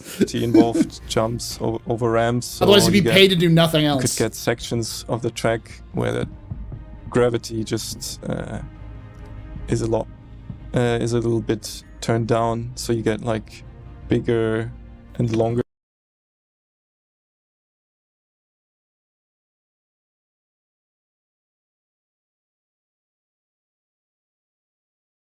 Okay, I've got this for you.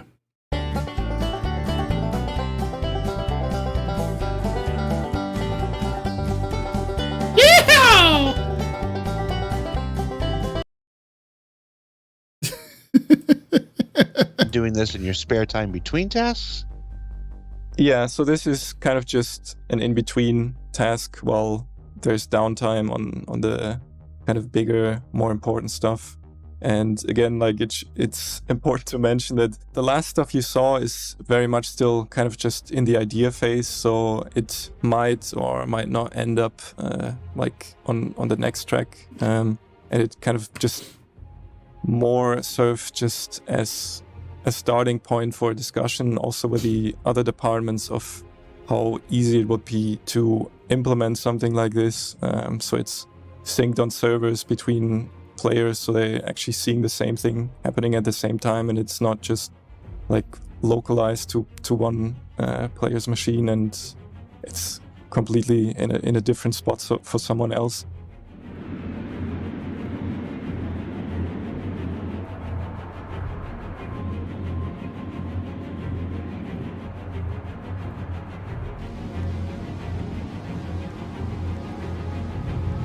God, I had to practice it to do these. These things are terrible. I'm terrible at PTV racing.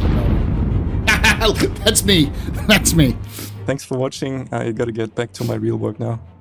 So what did we learn this week? We learned that in-between tasks are where individual developers can contribute fun and off-the-wall ideas to the game while waiting for dependencies to resolve.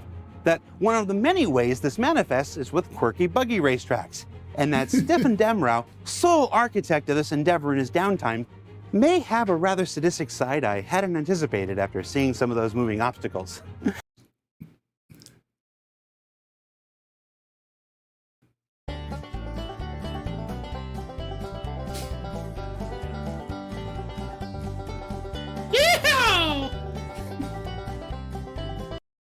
I had to do that. I had to do that. I did.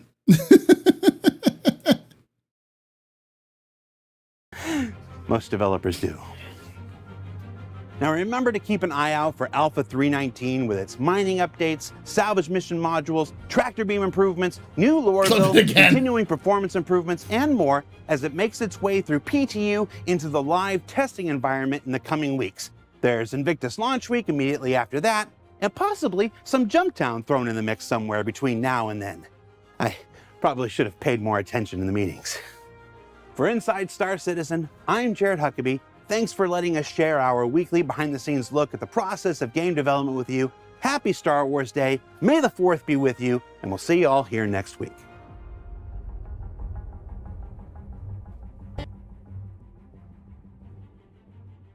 Yes, hi, I'd like to report an error with my order. I love these. I love yes, these. You sent me the wrong costume for Star Wars Day. Yes, I ordered an X-Wing pilot. Yes, X-Wing pilot. No. No. Yes, I suppose they do sound similar. Yes, I'll hold.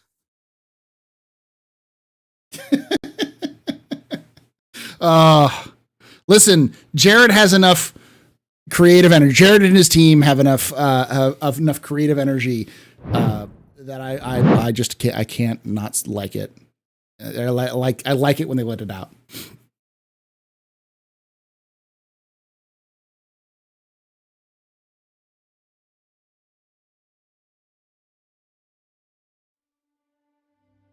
It sucks for living in Australia because this came out on May the 5th. Yeah.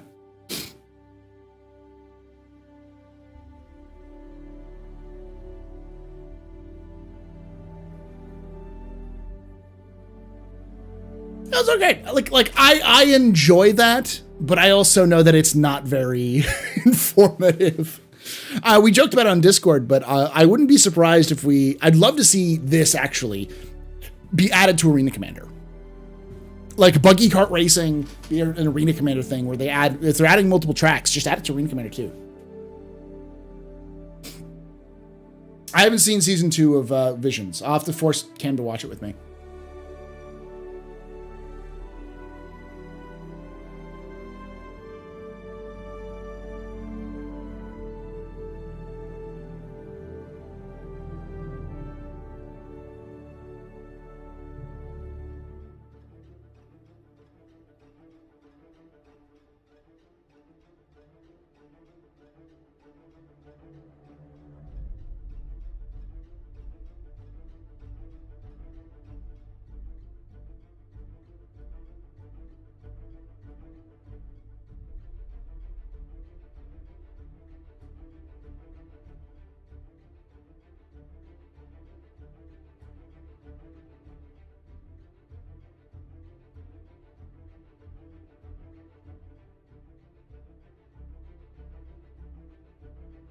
Are they going to wait for 319? I don't know. I don't think they'll try not to. Arena Commander prevents my death. Yeah, it would. I think it would help people to practice a little bit more. I'd love from Mattering. Well, that's the thing, is that it's a great practice. I would love to see BTR become like a mini racing event, because they'll have to add racing eventually, like racing missions, like racing mission modules for ground missions, and BTR would be a great sort of circuit to add it to, like a little storyline there. First episode's entitled Sith. She'll love the first episode, I guarantee it. She probably will. She's a huge Sith fan, so. Your arm still hurts.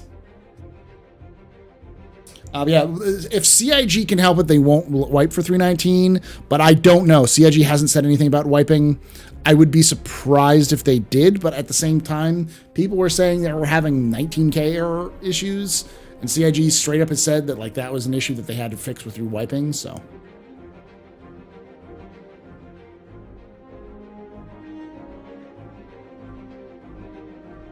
I haven't been to New Babbage in ages, got a 30K while there, logged back into the new server, never noticed the creepy whale song ambient music from the Hab. You didn't? A lot of people do. Don't plan for them not to, and you'll be fine. Yeah. Always assume it's a wipe. Always assume there's going to be a wipe. And if you're okay with that, you know. Cart Commander, yeah. So Star Citizen is based off of real human history. That means that Star Wars exists in lore. Technically, yes.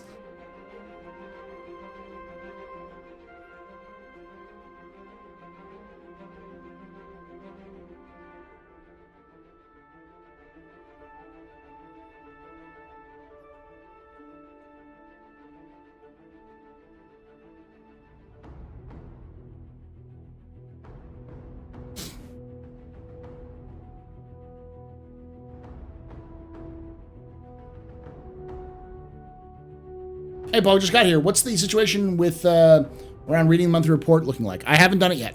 We'll do it here shortly, though. All that buggy jump needs is a secret rebel flag button where you put the General Lee horn racing. You just need a General Lee skin for that baby, you know? Santok Yai looks kind of like a TIE fighter, so sort of. It's important to note that the technology that's being developed for the Santok Yai is also being used for several other ships, because they're going to try to make Xi'an ships act like fucking Xi'an ships for once. Because from the beginning, the concept of Xi'an ships was that they should feel alien. They should feel how they fly to be completely distant, completely different. The concept of human ships is you have main thrusters and you have maneuvering thrusters. Xi'an ships don't have that. They just have thrusters that work just like main thrusters, and they also move around to be maneuvering thrusters. The problem is that requires a brand new way of developing ships, which they hadn't really done by the time they made the Xi'an Scout. So now with the Santok Yai, they're taking their time to actually develop that system.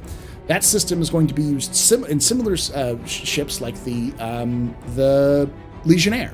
Is going to use the same sort of systems because it needs to have the ability to go really, really fast and then stop on a dime right in front of for docking purposes. So, will this tech extend to the current Xi'an fighter we have? I hope. I really do hope.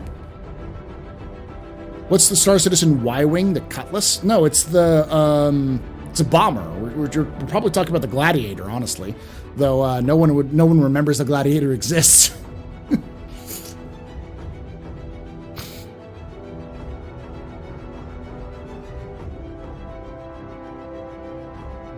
Giving ships articulating skeletons, basically, yeah.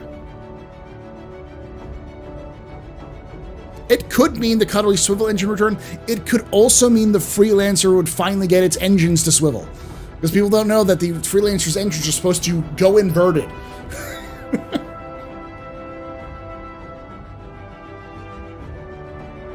I'm so upset the devs who are working on BMM left CIG. Such is the nature of development.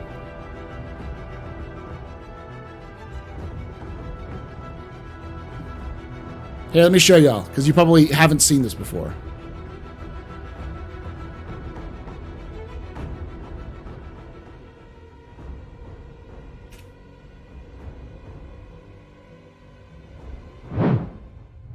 Or haven't seen it in a while. Comes over the spectrum with a job. This is the original Freelance.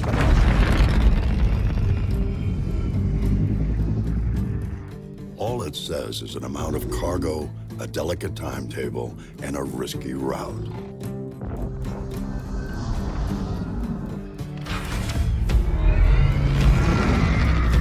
You know you've got 42 cubic meters to pack full of profit. We're talking pressurized and shock-resistant construction, so whatever you put in here comes out the same way. You got two Arc Duo 400 engines. Their award-winning colloid ion technology gives you maximum fuel efficiency while keeping your sig low.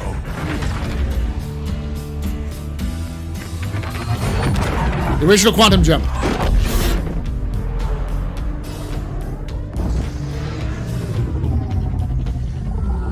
You come across a couple of pirates. The original Cutlass. But with a weapon system featuring trusted names like Bering and Kronik.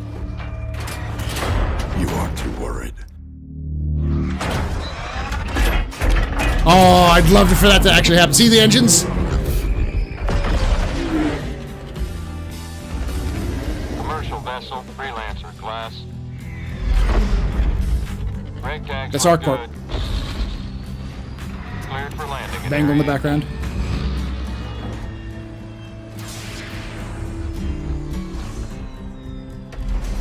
You're the one they come to when they need a job done right. Saw the engines flip? Because you trust one ship. Miss Freelancer. Built for life.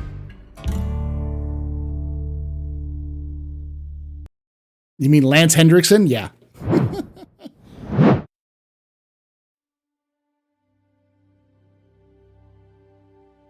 Pretty sure that it was retcon that they rotate with a new one.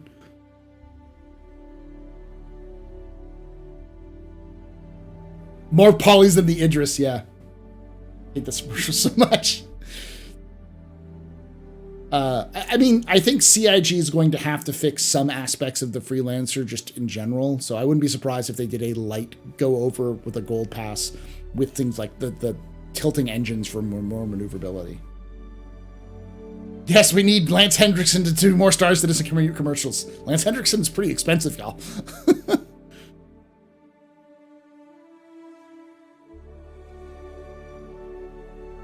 Lance Hendricks is also famous for doing a bunch of truck commercials, which is why they had him on there. What did the bot do?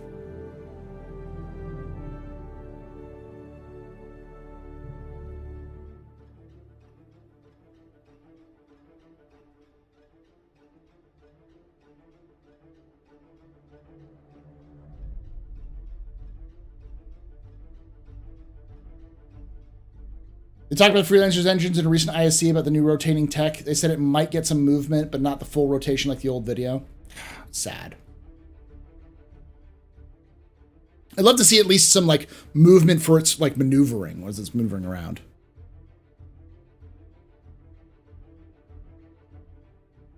That's where your backer bunny went into Lance commercials. I'm okay with this.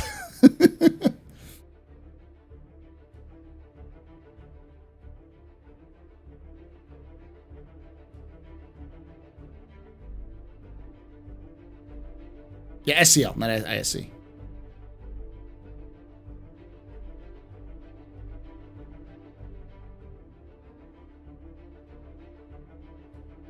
It shouldn't. It should be pushing the new one. Oh, no, it's the new one. That's the new one. The 400i? Yeah.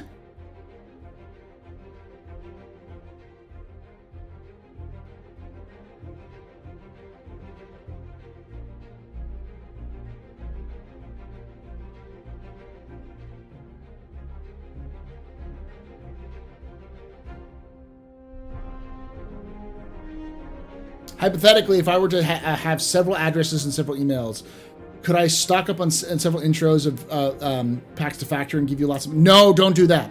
They track those sorts of things. So they'll, don't do that. If you know somebody who might be interested in Factor and you want to give them access to my discount code, go right ahead. That's cool. That's fine. Any chance we'll see the Polaris this year? Probably in some way, shape, or form. If you're asking, will we see the Polaris released this year? No. No. It's just, I don't think it's possible. I think we'll probably see it with 4.0 at the earliest. Oh, you sent your code to your mom and your friends? Awesome. The code's only good for another week or so just let them know about that. It's like 11 days. Yeah. The people who were working on the BMM left CIG.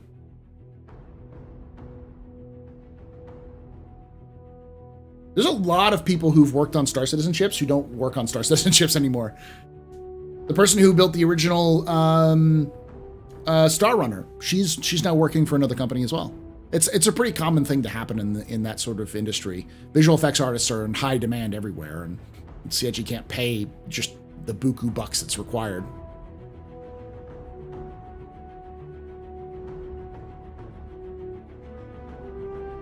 Do you have any thoughts on the sprint after the updates and monthly report? Not yet. I'll have to we'll go over some of those right now. I'm going to use the restroom real quickly, though. So, question, any other ships left that need to be built that are both in Squadron 42 and Star Citizen? Not a clue.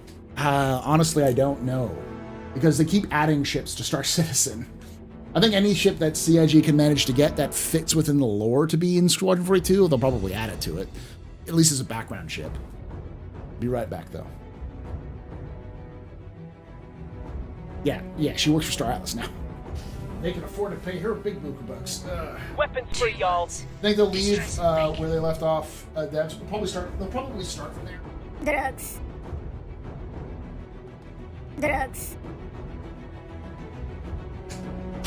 It was at this moment that he knew. He fucked up.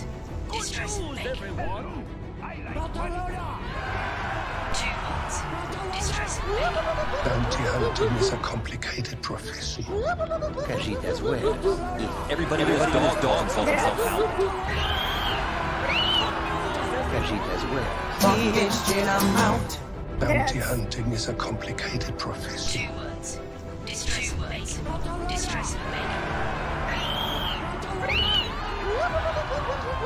Everybody and his dog calls himself an outlaw. I'm just an old-fashioned cowboy. everybody and his dog calls himself Mountain. Bounty hunting is a complicated profession.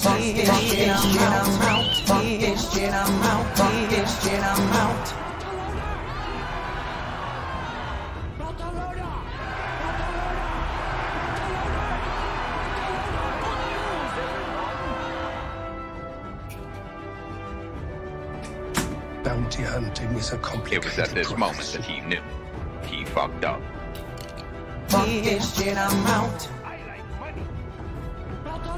Cajitas wins if you have coin.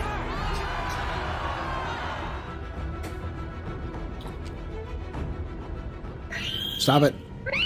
Stop it.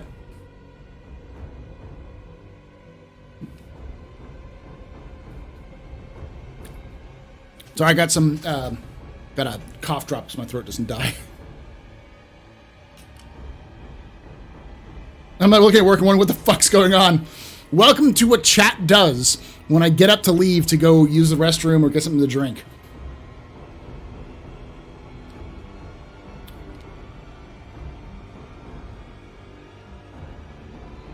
Yeah, it's tradition. Hey, Santa Claus. All right. So we're not going to do the full deep dive that with like Shining Tracker and all that. We'll do that next week. Well, I guess. Nah. No, I don't think we're going to do it at all. We'll do it for the next one after this, but.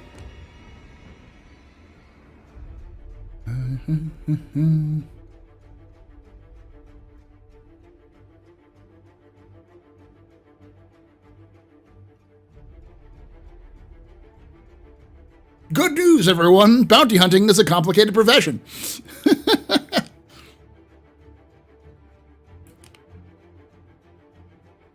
Sorry, Shiny. We'll look at the tracker for you, just for you. But I can't turn it into a video. I already have too many things. YouTube. This is the ironic thing. YouTube hates it when you produce more videos, like daily videos, sort of thing. Thank you, Stengen, for that 31 months of support. You rock, my man. What do you think about the 319 Aurora detachable cargo rails? After 5+ years, we finally got that in-game mechanic that we've seen in the cinematic from years ago. Makes sense. They tried to add it in 318. They weren't able to get it done, so I'm glad that they did it. Yeah, that's the weird part. So, man, I used to work third shift, Lowe's McPhee, so I completely understand that. For those of you who've never worked third shift isn't that difficult. Usually, you're not doing anything crazy. The hard part about third shift is making sure you don't go insane. Because it's so boring.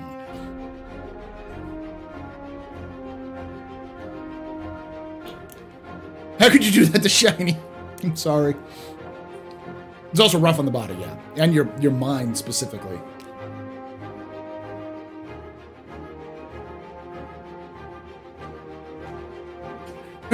Sonny put so much work into his beloved tracker.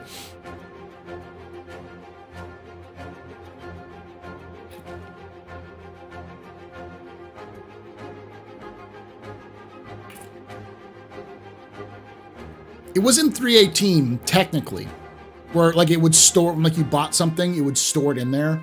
But now you can actually put your like the cargo on there, I believe. You're good.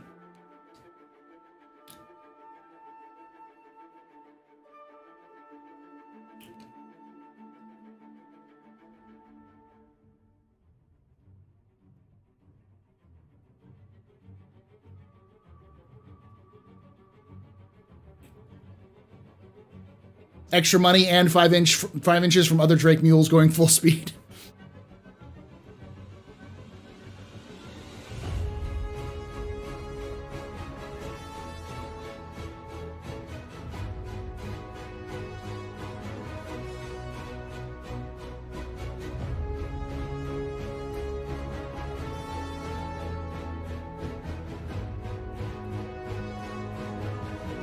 I'll have to add that to my next what's in the patch edition.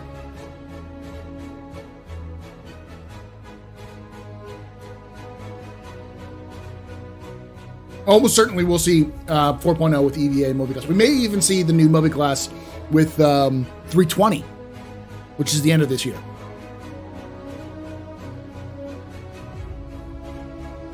There is nothing quite like working third shift, though. There is something completely... The world is a completely different place at 3 a.m. Between like midnight and 4 a.m., it is... You know liminal spaces? People talk about how spooky liminal space is. Whenever that like kind of full thing came about, I never thought of it as spooky because that was my life for like 2 years. Because living in liminal spaces, or like working at third shift, every space is a liminal space because everything is empty. Places that are designed to hold thousands of people is just gone. Like walking down a main street at 2 o'clock in the morning in a downtown district of a major city and nobody's there. Like a handful of people walking around these streets that are like 2-3 lanes big, and you just see just so much, it's just empty. It's a completely different experience.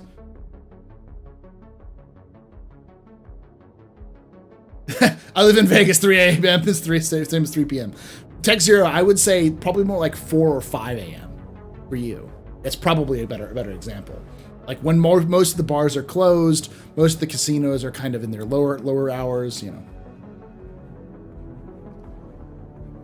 The conversations get deep at a hospital past midnight. 11:39, I love pasta. 11:21, I killed someone once.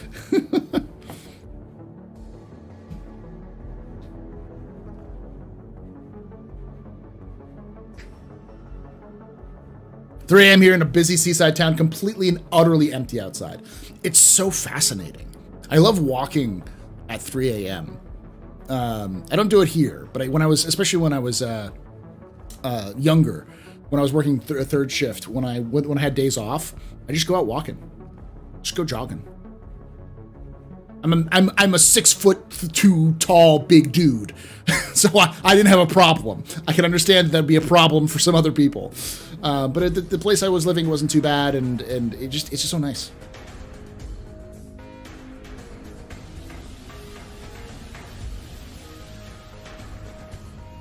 Doing a patrol in an empty office building, checking roof floors with giant AC units, lakes of water that are supposed to be there, and then checking the floors of cubicles and all the coffee makers are off.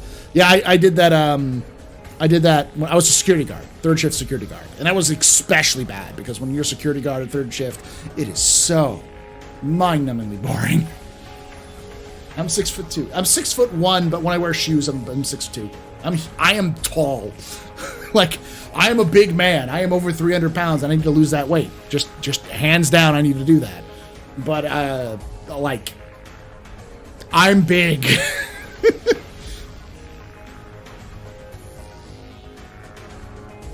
I'm 6'3" and Celeste too. You and I are about the same height, though, Darsh. I've met you in person. Shoes do count because you wear shoes all the time.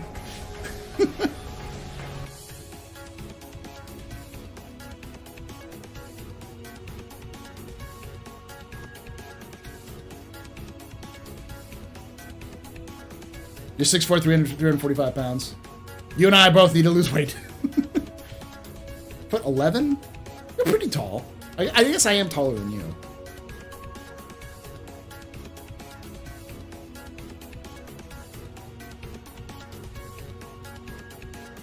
I'm a giant teddy bear, as my wife likes to say. I look scary as shit, but I'm actually a teddy bear. You're just like a little dwarf. 6 foot 220. Yes, that's about what I'm shooting for. I'm Scandinavian and German is my heritage. Like I'm English, but I'm English in like the Scandinavian German English.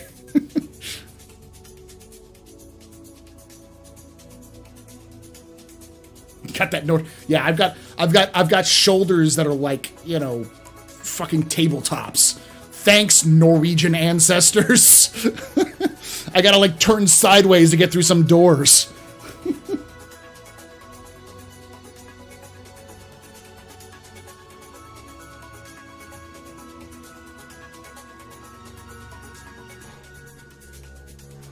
English Viking.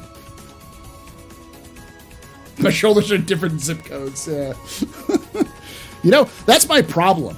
Is that like I am big. I am a fat man. I need to lose weight. That's for sure. But I tend to find that my shoulders fucking ruin clothes for me more often because the shoulders will cause my shirt to rise up more because they got to go over and then down. So it's actually not as big. So I have to buy larger clothing than I normally would because it's like every time I lift my arms, my entire shirt goes. It's like, hey, you want to see my belly? Doggy doggy hole. Yes, diggy.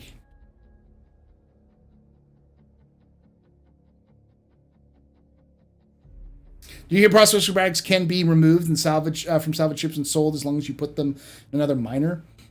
Does this mean claim jumpers could generate loads of credits? Yes, indeed. I did. Not only did I hear about that, MANCHACA, I did a video on that called What's in the Patch? Which is a new series that I'm doing where I kind of look over the patch notes and also look over the new editions and just kind of try to add some of the stealth editions and stuff like that.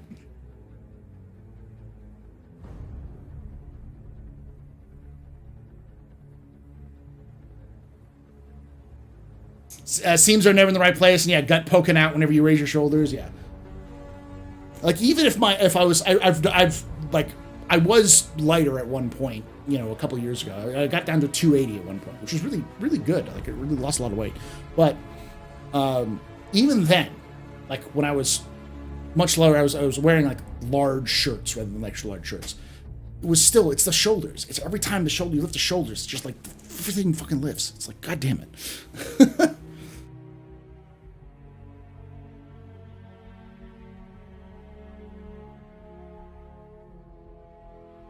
My dad's 6 foot, my mom's 5 foot. Her dad was 5'5". I inherited a torso and up from my dad, and legs from my mom. Oof. Sleeve length is longer than my inseam, and I've never had trouble touching my toes.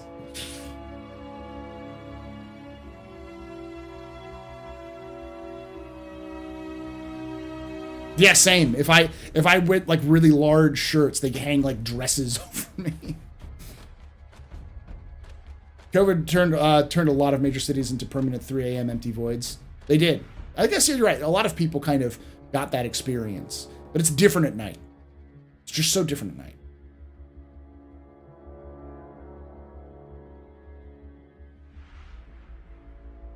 I'm the tallest in my family, but all of my cousins on my mom's side are like giants. Like I am the smallest of my cousins. Of my mom's side of the family, I am the smallest. And I am 6'1". Like, this should tell you the context. That's the side that my Norwegian comes from. So it's like, yes, we were very tall Norwegians. Grandpa Jorgensen was very, very big. It makes sense that he was a sheriff. He's just a freaking tree built like a boulder, built like a mountain. Yeah, you wouldn't say no to that man when it comes to collect your taxes.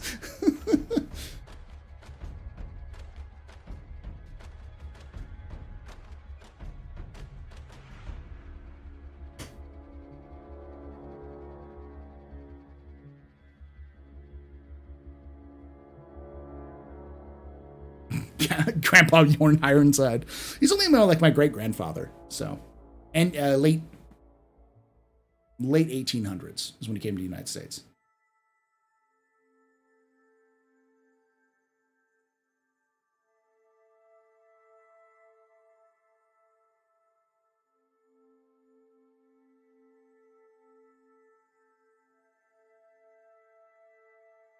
The mole, is it the mole or is it the raft? I think it's the mole. The mole, I think, is, yeah.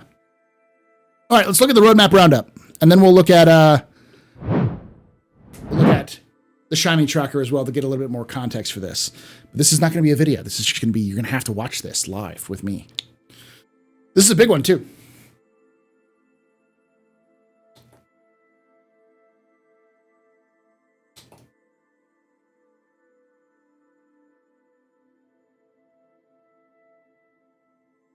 All right. Progress Tracker. The following deliverables have been added to the Progress Tracker. Ship Trespass.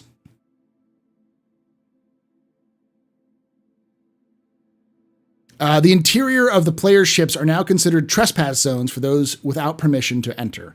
Permission will be granted via the party system until more complex systems for managing crew and passengers is created. Players trespassing aboard a ship can be attacked by the owner of the ship and any player in their party without fear of committing a crime. This deliverable has been added to the mission features team. Get off of my property. Hippity hoppity, get off my property.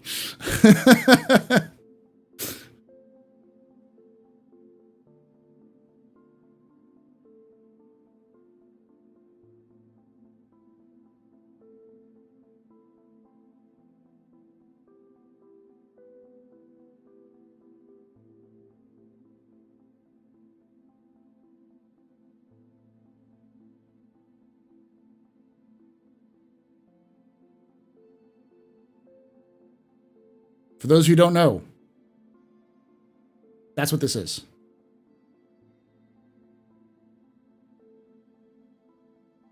This is for context, by the way. This is why they have defenestration gameplay, because they need to make sure it's a crime that you throw someone out the window.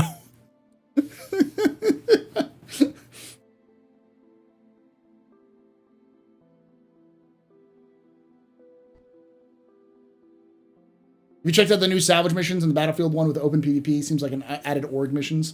I haven't tried it out, no.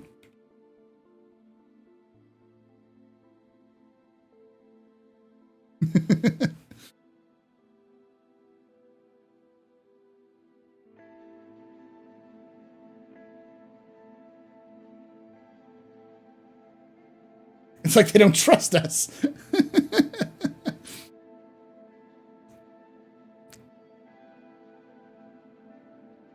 Listen, I am not going to fly into a berserker rage. What I will do is, if you're on my property, I may coldly just shoot you in the back of the head and throw you out in deep space without saying anything. I don't have to go rah.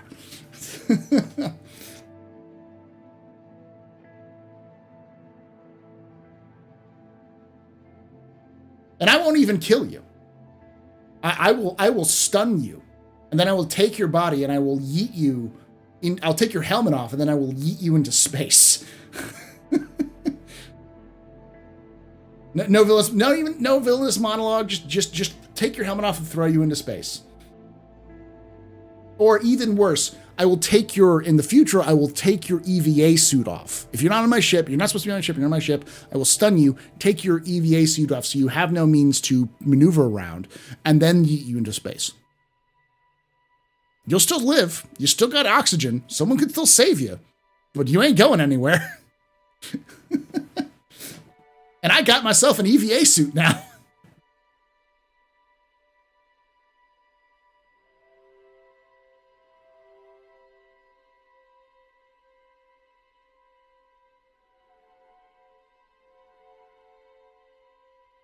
By the way, lawful salvage missions don't protect you at all. Good to know.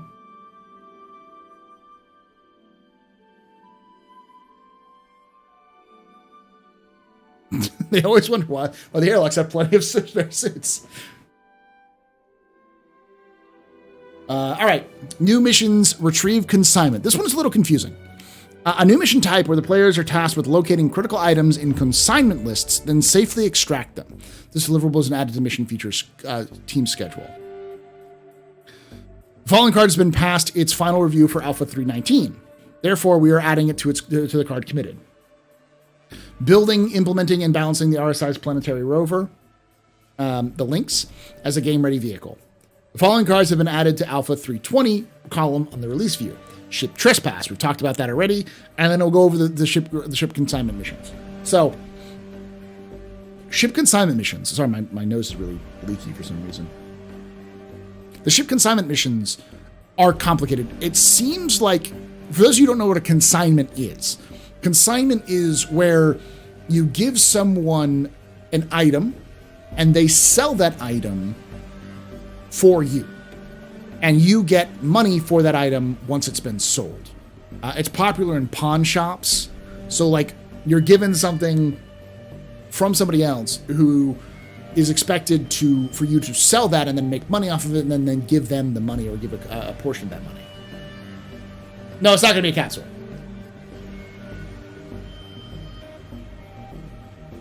But I would like to know y'all's thoughts on this one. Because it seems like that's what it is. It's like, this is property that somebody else has that they were supposed to sell and get money for, or just supposed to give money back for, and they never did. So you have to go in and get that stuff back for the original owner, which is, in my mind, just a repo mission. You're just repossessing property that is technically not theirs.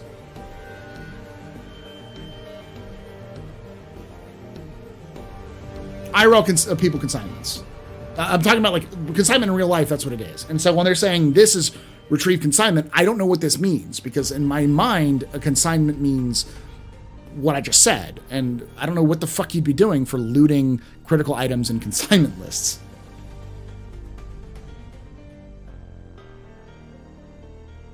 So I think this is just a repo mission. Yeah, and that would also fit with the SRV coming in. That like, but you're going to go to an area, you're going to basically take the things that you need to be taken and return them back to the owner. So it's like a scavenger hunt where you're trying to find items in loot boxes, which are supposed to meet a specific list. Then you're supposed to take all that information, all that stuff, and bring it back to a location.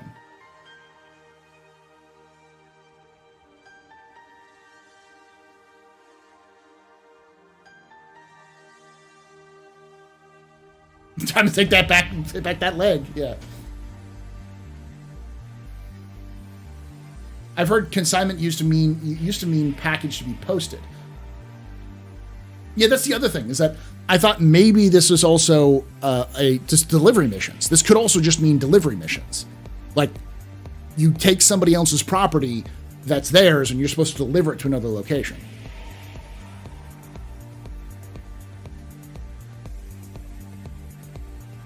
Yeah, see, that's what I'm saying, Jada. I looked that up. And that's, yeah, consignment is a process where a person gives permission from another party to take care of their property and retains full ownership of the property until the item is sold to the final buyer. Like, that's sold in consignment. This is also, here's a couple of other things that are important. A new mission type where players are tasked with locating critical items on consignment lists, then safely extracting them. You're supposed to find items that are looted on a list and then return them. That doesn't sound like pick up this package and deliver it. That sounds like repo.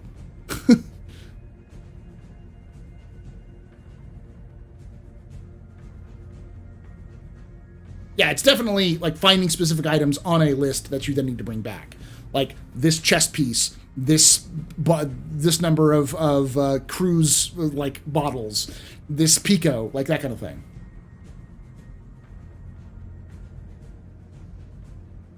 It's like a scavenger hunt of repo.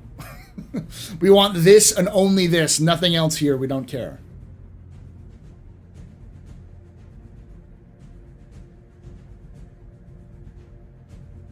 This could be a mechanic for an auction house. I don't know.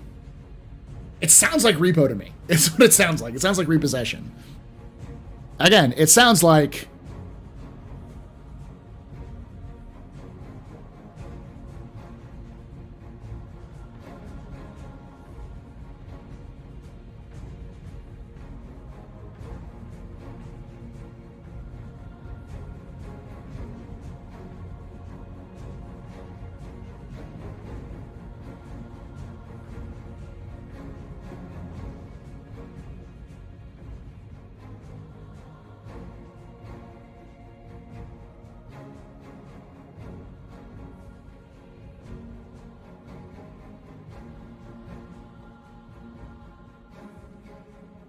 No, that's too dark. I was gonna put the hippity hoppity, you are now my property. Meme, but that's also really dark.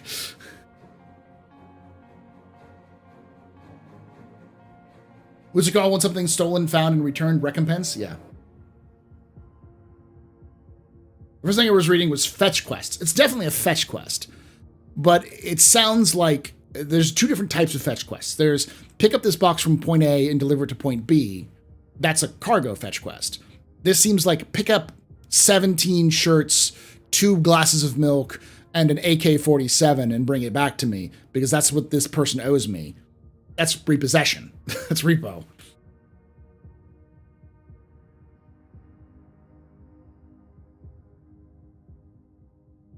No, I'm not doing it. MANCHACA.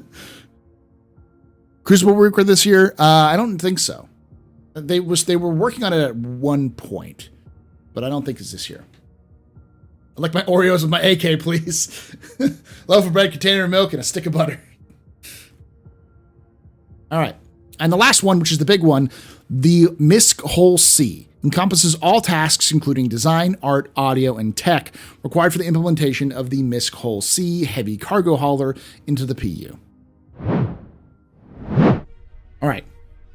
All right. All right. That last one is big.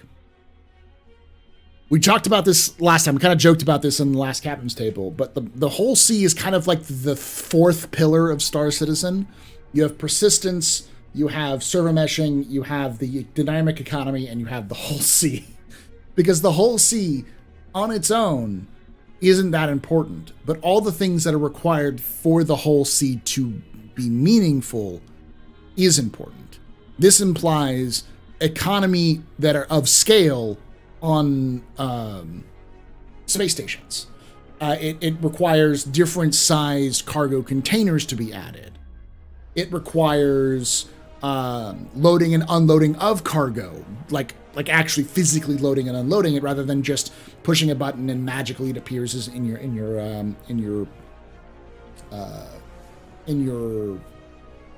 cargo bay or your cargo grid.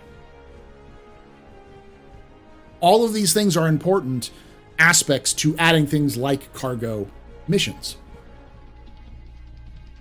Plus, also it includes different sizes of tractor beams, because you need those tractor beams to move them off and on.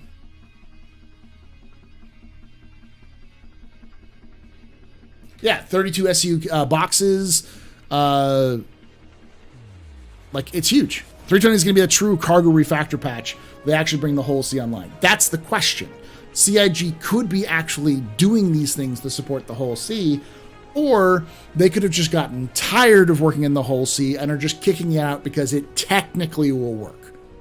I'm hoping it's not the latter, but I'm not counting on it. We'll need to know more information about it.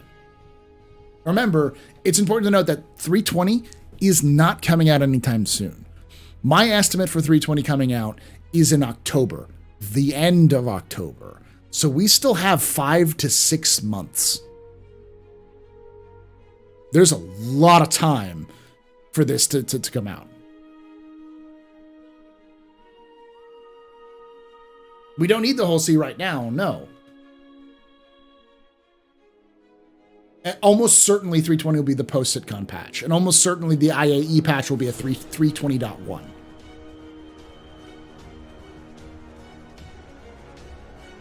Gonna be interesting to know what the excuse for holding it onto this long will be if they end up just releasing with that other stuff. Because they needed the ship team to move on to another topic. Because that ship team's been dragging ass on the whole C for 2 years. You're gonna be optimistic and say 320 in September. Normally I would say that's almost certainly possible, but this is the first in-person Citizencon they've done in 3 years. And they probably are going to take a lot of time and effort away from 320 to work on Citizencon. Almost, for those of you who have not been around, the month of August is basically gone.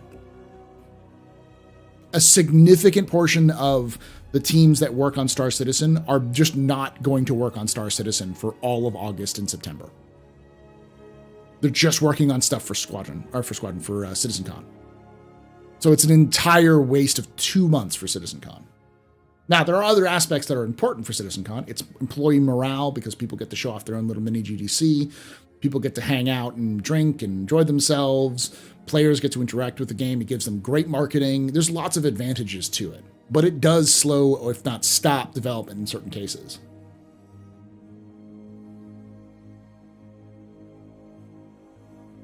Doesn't mean the whole sea means cargo lows. That's the thing. It's like there's a lot of aspects to the game.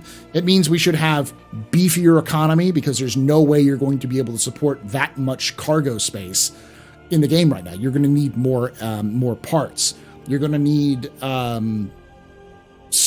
loading and unloading on stations. You're going to need stations to be able to hold more stuff than they currently do. Likely, you're going to need missions to kind of support some of those sorts of things. Yeah. So there's a lot. That is a giant flag that CIG has just stamped into the ground with a massive boot by saying that the whole sea is coming out in 320.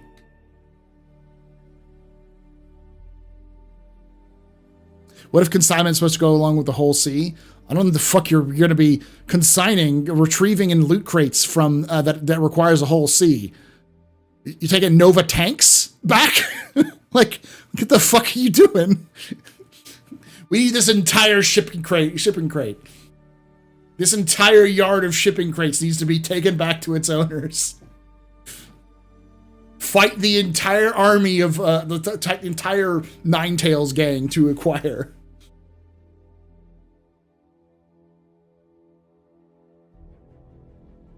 I'm so dumb bummed about the return of in-person sitcoms. It's just a colossal waste of resources. I can still see the argument for it. There's a lot of things that you cannot measure that you get from Citizencon. Goodwill, publicity, you get PR. You also get better relationships with your employees. There may be people who work for CIG who will come back who will stay working for CIG because of their experiences at Citizencon. There is a lot of intangible value that you can get from Citizencon. The problem stems from the fact that Citizencon itself does slow down development because those developers are pulled off of their other tasks and put onto special tasks specifically for Citizencon, which will take people off of Squadron and Star Citizen. That kind of happens all the time. It's just not to the scale that Citizencon usually does. We'll need 16 and 32 SCU boxes, almost certainly.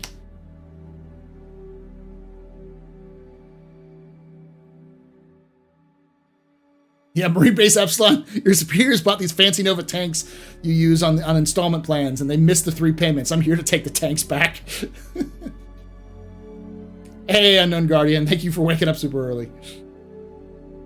We're talking about how the whole sea is a big question mark.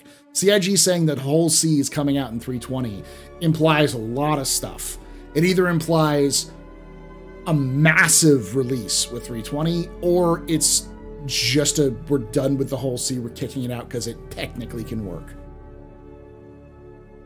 Here's the problem. I want to believe the former, but CIG has done this before. The raft. CIG made a big, bold statement that they were no longer going to release a ship that didn't have full functionality when it was released. Like a month later, they released the fucking raft. And I know some of you are like, Paul, but the raft has functionality. No, the raft's functionality is its tractor beams. That's the whole point. Is it's kind of like it's own mini loading and unloading dock. It can unload crates and then load them back up, and it doesn't need any exterior help because it has its own thing. That's the whole gimmick of the raft. And it's still not in the game. Yeah, it uses tractor beams, uses cranes.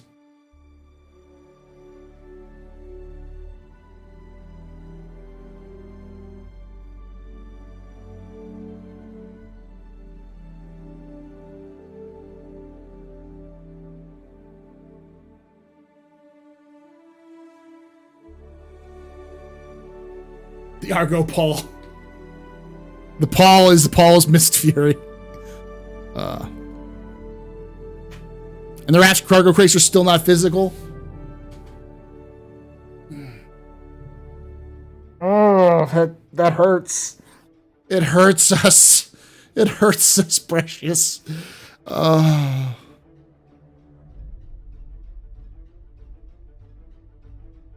You think the raft will fit in the Liberator? Possibly. The Paul, the new variant they're coming out with. It's a variant of the Redeemer. I hate you, DJ. You and so many people saying that. You can use the whole C, not to just fill it, but just not fill it out, in my opinion, not a big issue. That's the thing. I think it's a big issue if that's what they're doing, because if that's what they're doing, it kind of negates the purpose of the whole C, because the whole C holds 4,000 SCU. It's insane how much SCU that thing holds. And for someone to have a whole C and not be able to use it to its full extent is kind of a waste.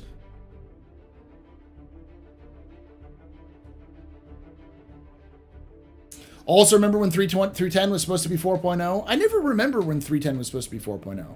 Because I remember where people... I was actually the one who said we're going to get 310.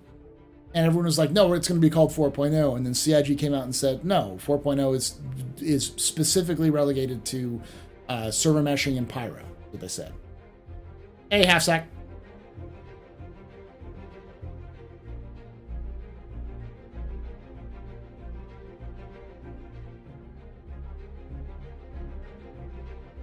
What do you mean? You can buy and sell scrap from stations. Nothing else but, yeah.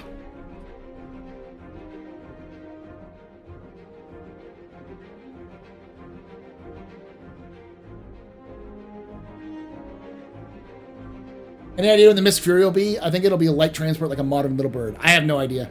I have no idea. Because the image that they have in the jump point looks like it's got some sort of like arm and like a tank hatch, which doesn't make any sense to me. It could be a Titan suit, for all I know.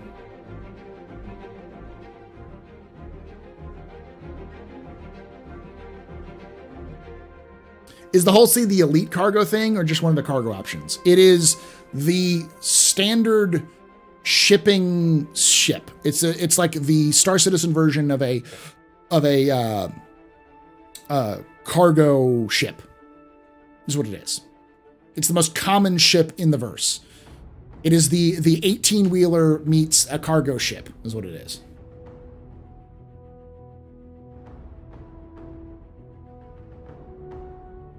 The Fury leans more into military type role, for sure, yeah.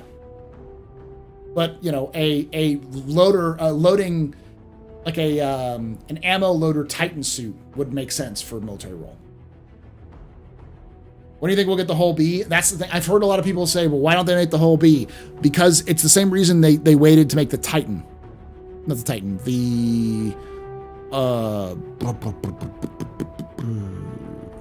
The cargo variant of the Connie. It starts with a T, right? The Taurus. Thank you, Treesan. The same reason, because it's fucking easy. They're not going to do it because it wouldn't take them that long. It's the same reason why they keep pushing back the fucking X1. It's just another hover ship. It's like, yeah, but it's a hover ship that people paid money for, CIG. Like...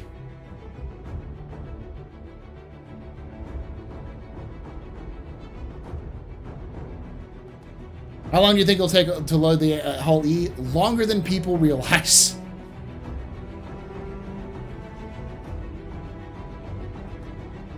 Listen, the Ranger, I understand. There's at least some explanation with the Ranger. CIG has never made a two-wheeled vehicle. They've never made a bike before. There is no excuse for not making a hover vehicle. They've done several of them now.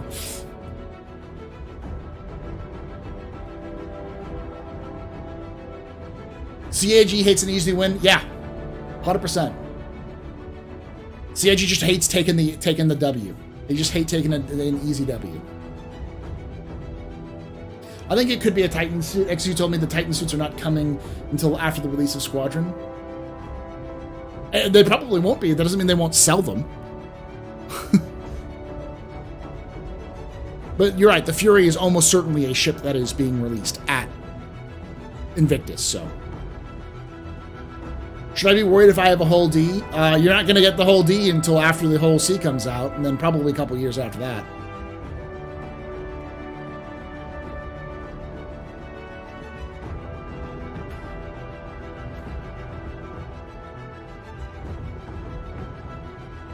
Ooh. All right. So, as always, we are sponsored by Factor. What is Factor, you say? Well, Factor is a meal delivery service, and here's why you should get it. Are you somebody like me who has better things to do? You have lots of things you want to do and not enough time, even if that's just playing video games and chilling out or hanging out with your significant other or going out with friends. You want to do those things, and you don't have a lot of time in the day to sit down and make yourself meals. Maybe you don't also want to go out often. If you don't have the time, you don't want to just go out and get fast food every day or frequently, or going out to sit down diners. Sometimes you just want to stay at home.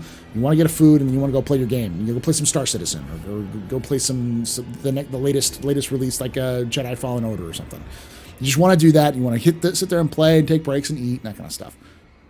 But it can be expensive and time consuming and unhealthy.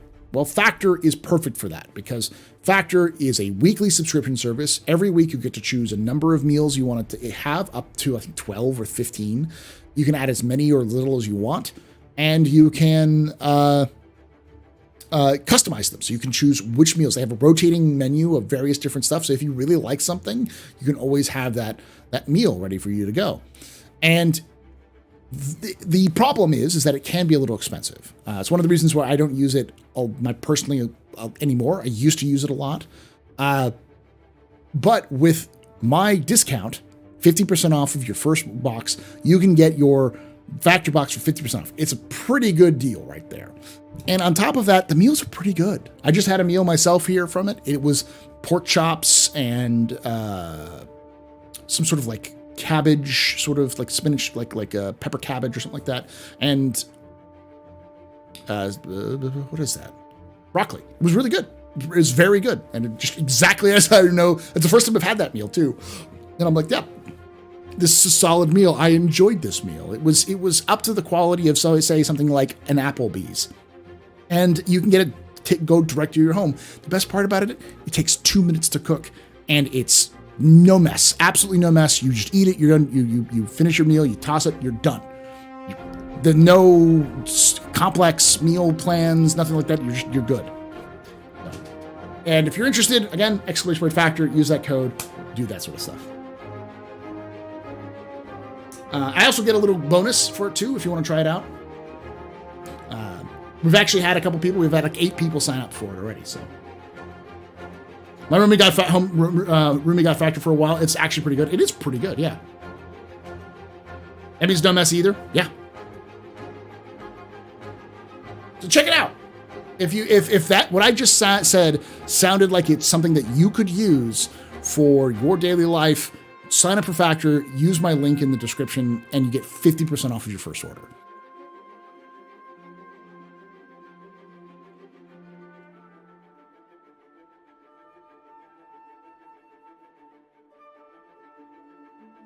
Will we ever see shops running out of stock, like 18 running out of med pens or ammo, regular cargo supplies? Yes, they will.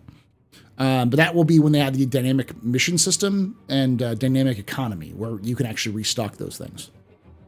Prediction: Miss Fury is actually a capital mining ship. Damn. Is it more healthy than $30 worth of frozen meal dinners? That's a good question. I haven't had... I don't know what $30 worth of frozen meal dinners is. It sounds more healthy. I mean, it's a good balanced meal. And like that meal itself is less than 500 calories. So it's good size. It's also not frozen. You refrigerate it. It's only good for 7 days is the problem. But so you can see it's about the size of it. Let me put my hand away so you can see the size of it. It's only good for 7 days after you can freeze them, but they kind of lose some of the taste. So it's better tasting. I'll say it's better tasting than I've had with frozen meals like that. Much better tasting. Like hands down better tasting than that.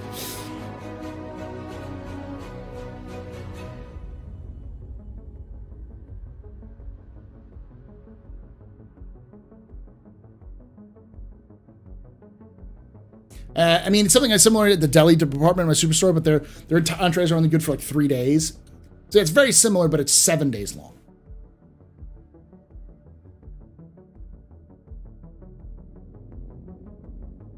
All right. The next thing we're gonna do before we go on is I'm gonna go get some more water. So my voice is tight, but we're gonna read the monthly report and do a capsule. So I'll turn everything on so you all don't yell at me. If you're watching this on YouTube, mute until I come back because Twitch is gonna go crazy. Be right back, y'all.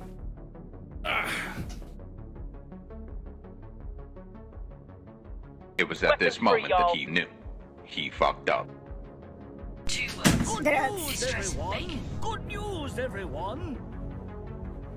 Casitas where? I'm fly. I'm pilot.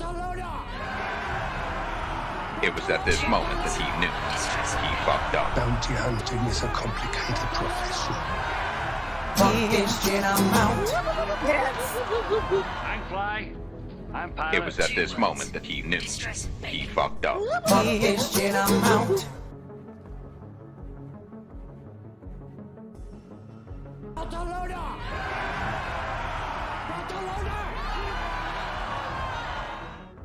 Everybody and his dog calls himself an outlaw.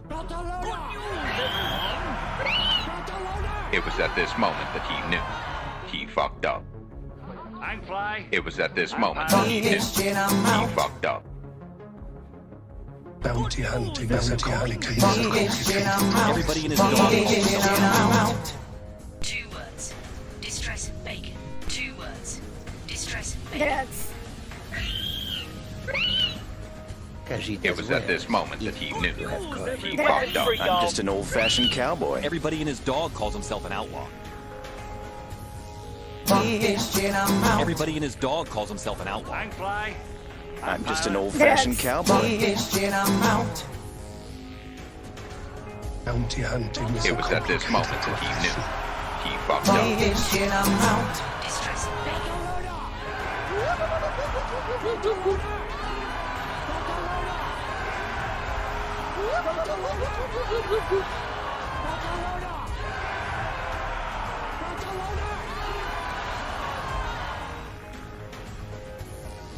It was at this moment that he knew.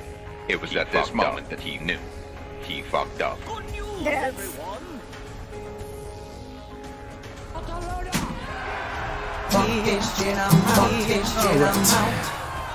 More fun. More fun.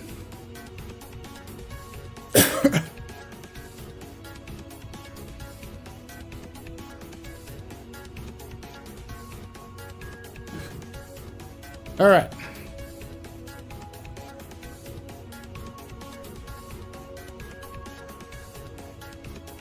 I like those emotes there, Barrel. Who's those from? Shinomiya. Huh.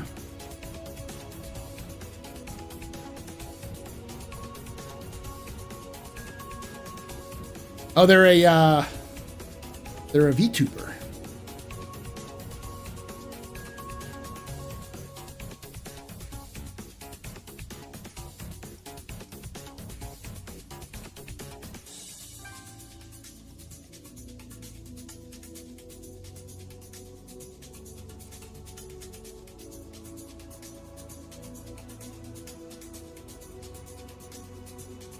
A new song is called Fuck This Shit, I'm Out, Re.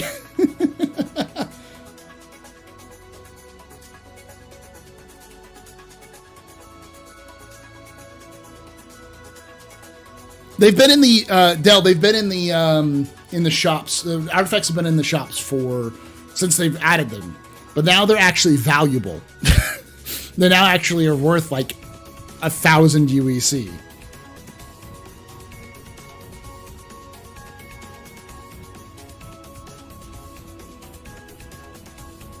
All right. Drop that out. Drop this out.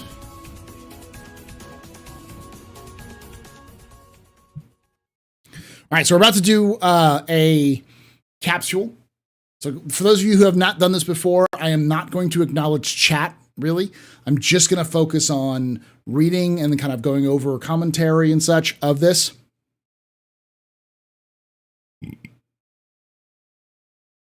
But afterwards, we'll talk a little bit before I finish up the stream, because we've been going for a little under 2 hours or so. So Hold your questions till the end, yes. If you have any questions or comments that you want to kind of bring up, do that. If you want to hang out and chat and talk with each other in chat, that's fine. Just know that I'm not going to really see any questions you put in there. And if you see people say, hey, Paul, why aren't you responding to me? Just try to be nice with, hey, he's doing this for a video. He'll respond to you after the video. So, all right. Starting the recording.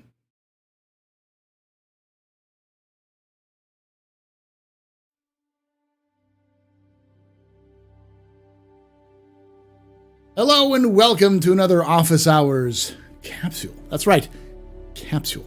This is a small segment of my Office Hours live stream that I do on Thursdays at 5 p.m. Pacific, 8 p.m. Eastern.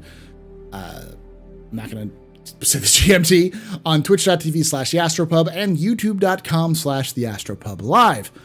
Come join us live and join chat here. Say hello, chat, where we talk about the latest news, lore updates, discussions. It's an AMA stream, so if you come in and ask me questions, I'll do my best to answer them. And of course, we tackle some of these latest updates. We've been doing these read-throughs of the monthly reports for some time now. I think we're up to 5 or 6 on this channel, but we've been doing them for years before this. And it's important for me, as always, to say, this is not a summary. There is nothing wrong with summaries.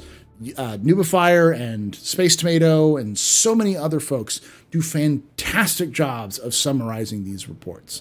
So I'm not saying that summaries are bad, but I am saying if you really, really want to understand the context and the point of what's being said in the monthly reports, it's important that you read them yourself. And if not read them yourself, then at least hear through them, like listen to them.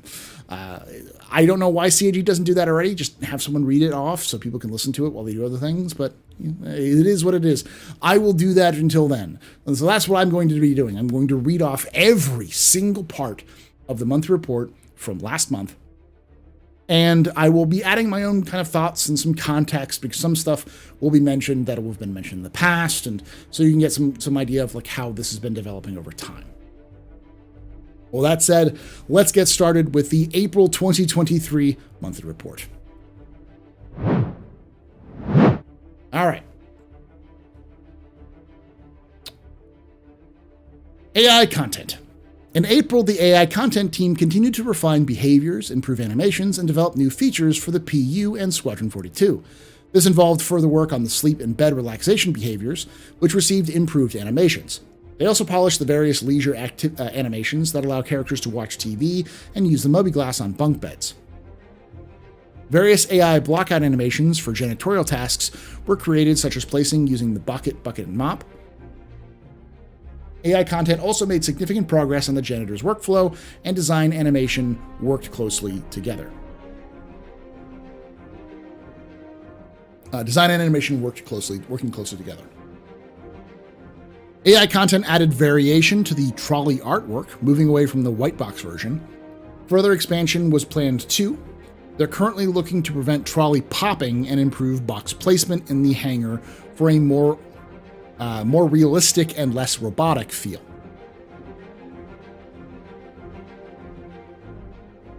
AI tech. Last month, AI tech progressed with navigation and movement system features. They also completed tasks for the navigation cost area modifier, which will mark specific areas and increase or decrease the cost of paths to go through them. This will influence which path NPCs or ground vehicles choose, alongside polishing and providing feedback on the feature. A way for entry tags to influence cost areas was implemented. For example, a location with fire will have a high cost for normal NPCs to ensure they avoid it. However, the same area will have a lower cost for NPC wearing fire protection.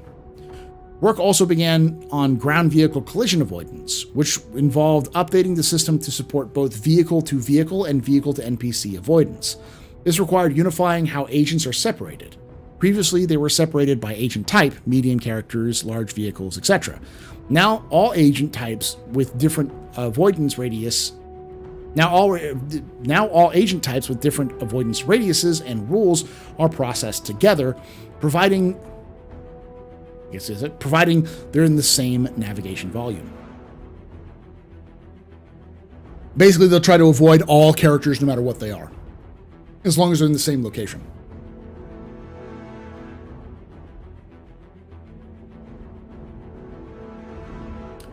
AI tech updated behavior and tactical point system requests relating to transit.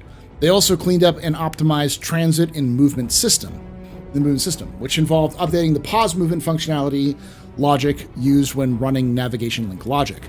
Now we'll only pause the movement request at that moment, and all follow requests will be processed.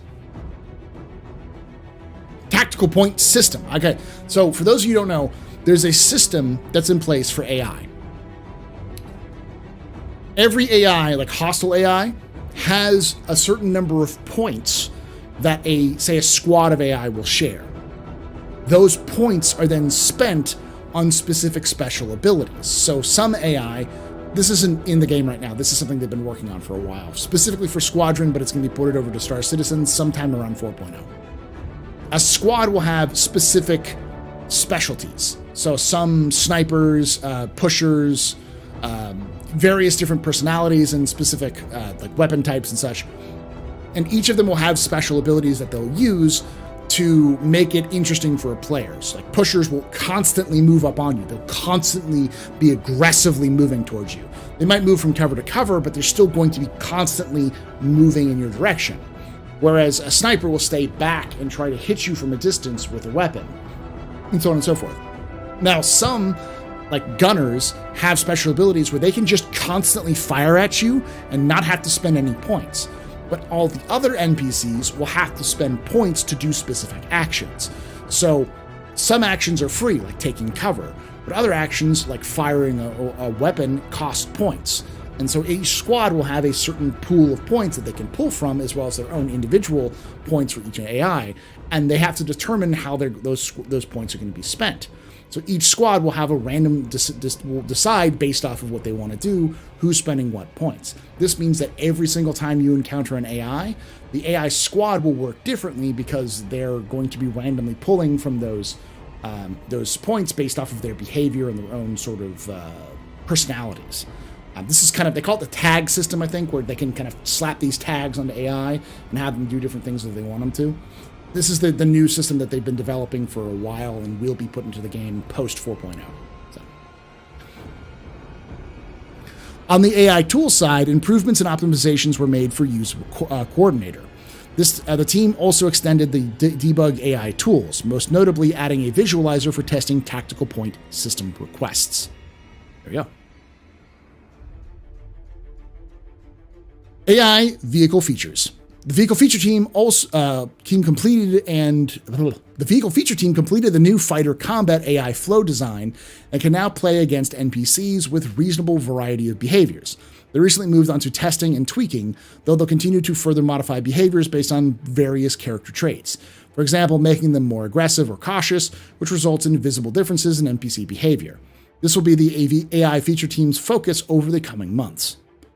Time was also spent improving ship spline following. This involved implementing new algorithms for calculating a ship's speed along a spline to prevent it from flying off.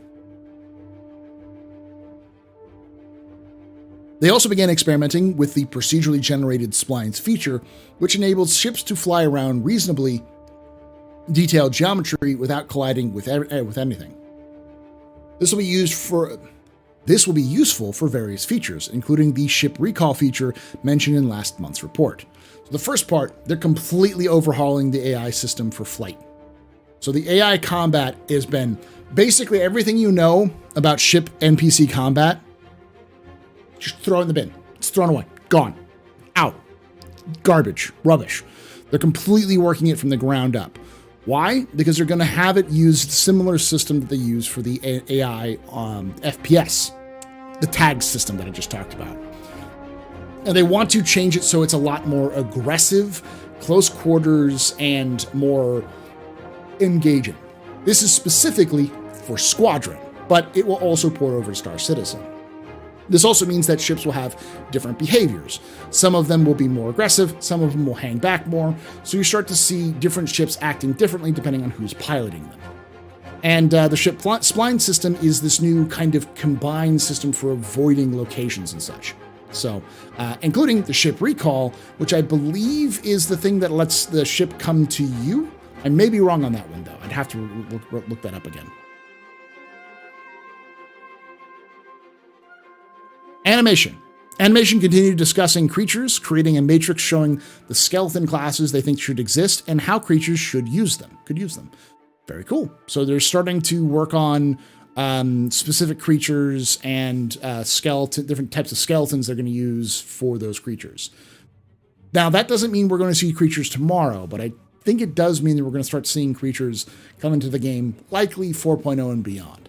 Again, personally, I don't think 4.0 is coming out until March next year, so that would be my guess, is Q1 or Q2 of next year is when we'll see some of that aspect, because it's been in active development for a while, and they're getting to the point of just rigging animations. They've had the behaviors done, they have some of those models done already, so now it's just a matter of rigging all that up and making it work. Art characters. Last month, the character art team completed the Frontier Toxic and Desert Environmental wear outfits. Turn down the volume a little bit because I'm sure it's a little hard to hear. The Duster faction's common outfit and the Frontier Light Helmet. Alongside this character concept art, prepared to hand off sheets for the Headhunters gang and Duster outfits, and began exploring an upcoming subscriber item. So for those of you who don't know, Dusters are another Stanton gang. So they're a gang that's going to show up similar to the Nine Tails. So it should diversify your enemy types in Stanton a little bit more. And of course, the Frontier stuff is stuff that's specifically for Pyro. So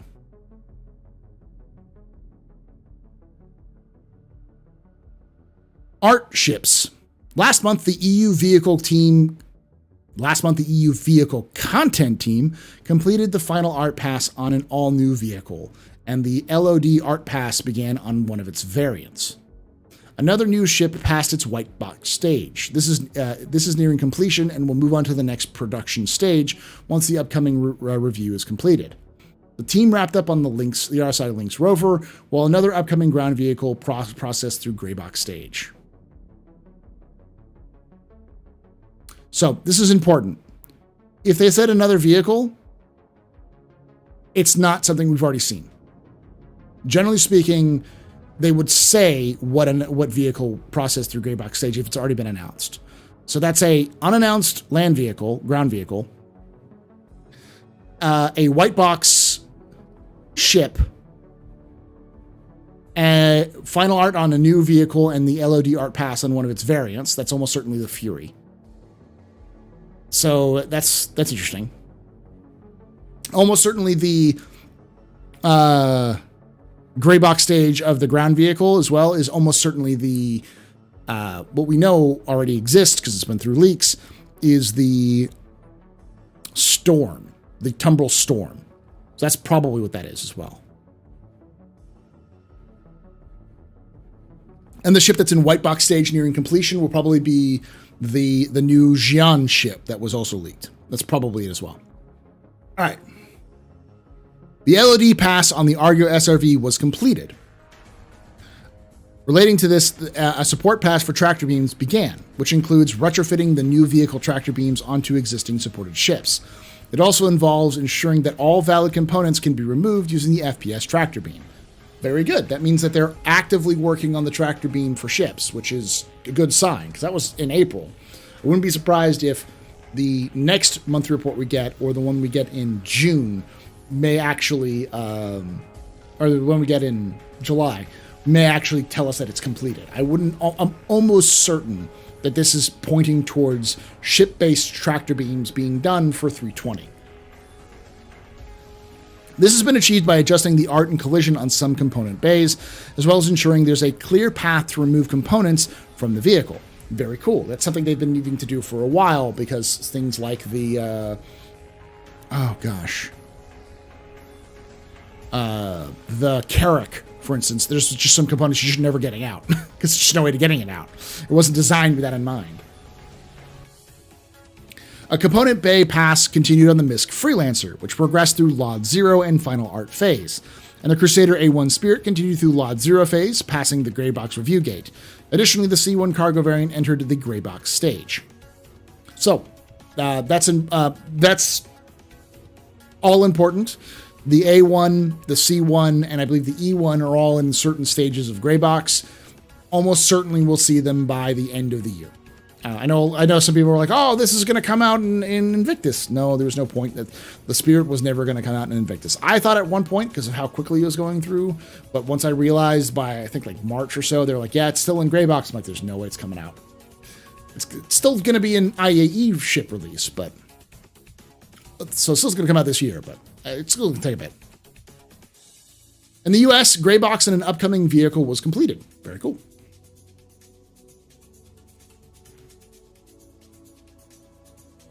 We have redesigned the dashboard and cockpit to allow for better visibility while driving in first-person view. So this is a ground vehicle. We also did a short pass on optimization, as we found that they may have gotten a bit overboard in detail and need to pull back a bit, especially in areas rarely seen by the player.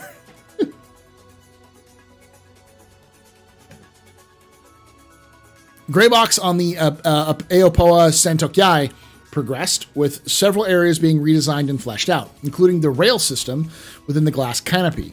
The team also created several iterations of the seat and settled on a design that highlights Aopoa's use of Xi'an anti-grav technology. We're getting an anti-grav chair! In addition, they progressed on a new dashboard to further push the use of alien tech. That's pretty good. So we've got, the US is doing at least one ground vehicle.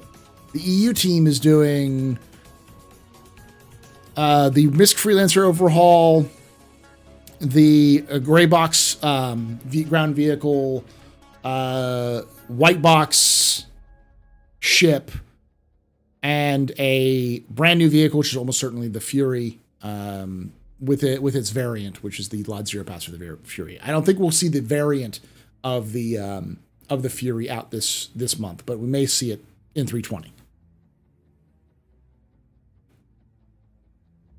Community. The community team supported the Alpha 3.18.1 and 3.18.2 release, as well as a recent Free Fly event. Preparations are in full swing for upcoming Alien Week, and work continued on the new player hub. The team also is working on numerous improvements for the community hub, many of which have been highly requested, and more info will be shared soon.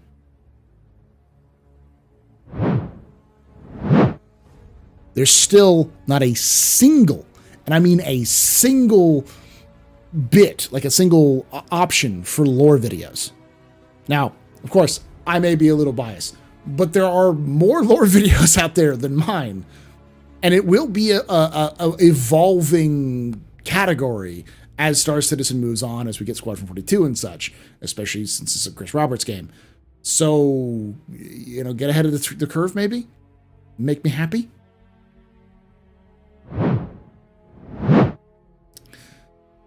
April also saw the kickoff of Bar Citizen's World Tour. For the first time, members of the community team visited Phoenix, Arizona in the US, and followed up by another visit to Paris, France.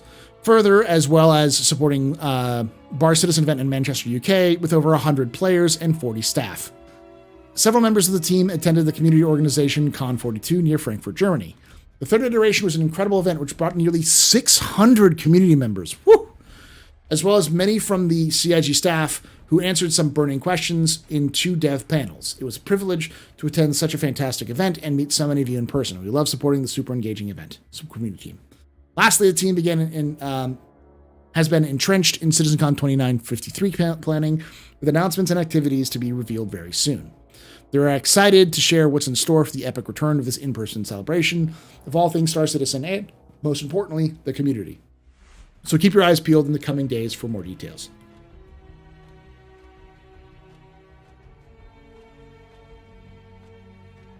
All right.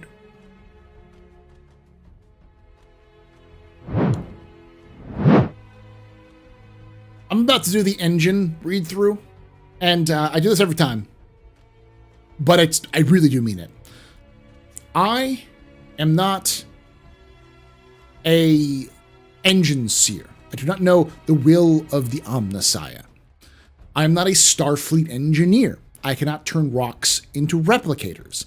I am me. Just me. I have very little idea of what these people are talking about. So if you speak the binaric cant and can understand the beeps and boops and scanning for little life forms then of the engine team, then please let me know in the comments below what they are talking about. It really would help a lot. With that said, let's jump into the engine team. Besides support for the ongoing patch release, the core engine team ironed out tech developed over the last few months, readying it to be integrated into the main development stream. This includes the new P4K format, which will speed up the game's startup. When QA is finished, the engine team will begin integrating it into main development stream and enable it for all of the departments. So the P4K thing has been worked on for a long time. The pack file stuff the pack format has been something they've been working on a lot. I know a little bit about that. The idea, obviously, here to speed up the game startup means probably makes it less load time, which would be nice.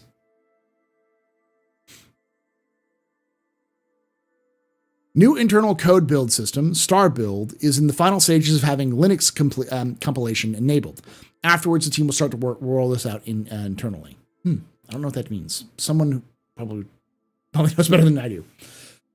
For memory management, the engine team are continuing to develop the internal tool to better analyze memory usage and later reduce the memory usage of the game.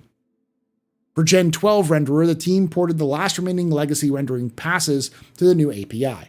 They also began deleting the no longer needed legacy code. Improvements to the streaming systems began too. First, the team simplified logic to update their per-instance streaming data, which will leave less code to maintain. Additionally, they began moving over streaming logic away from the main thread to background workers. This affects the frame time less and streams objects much faster. Okay.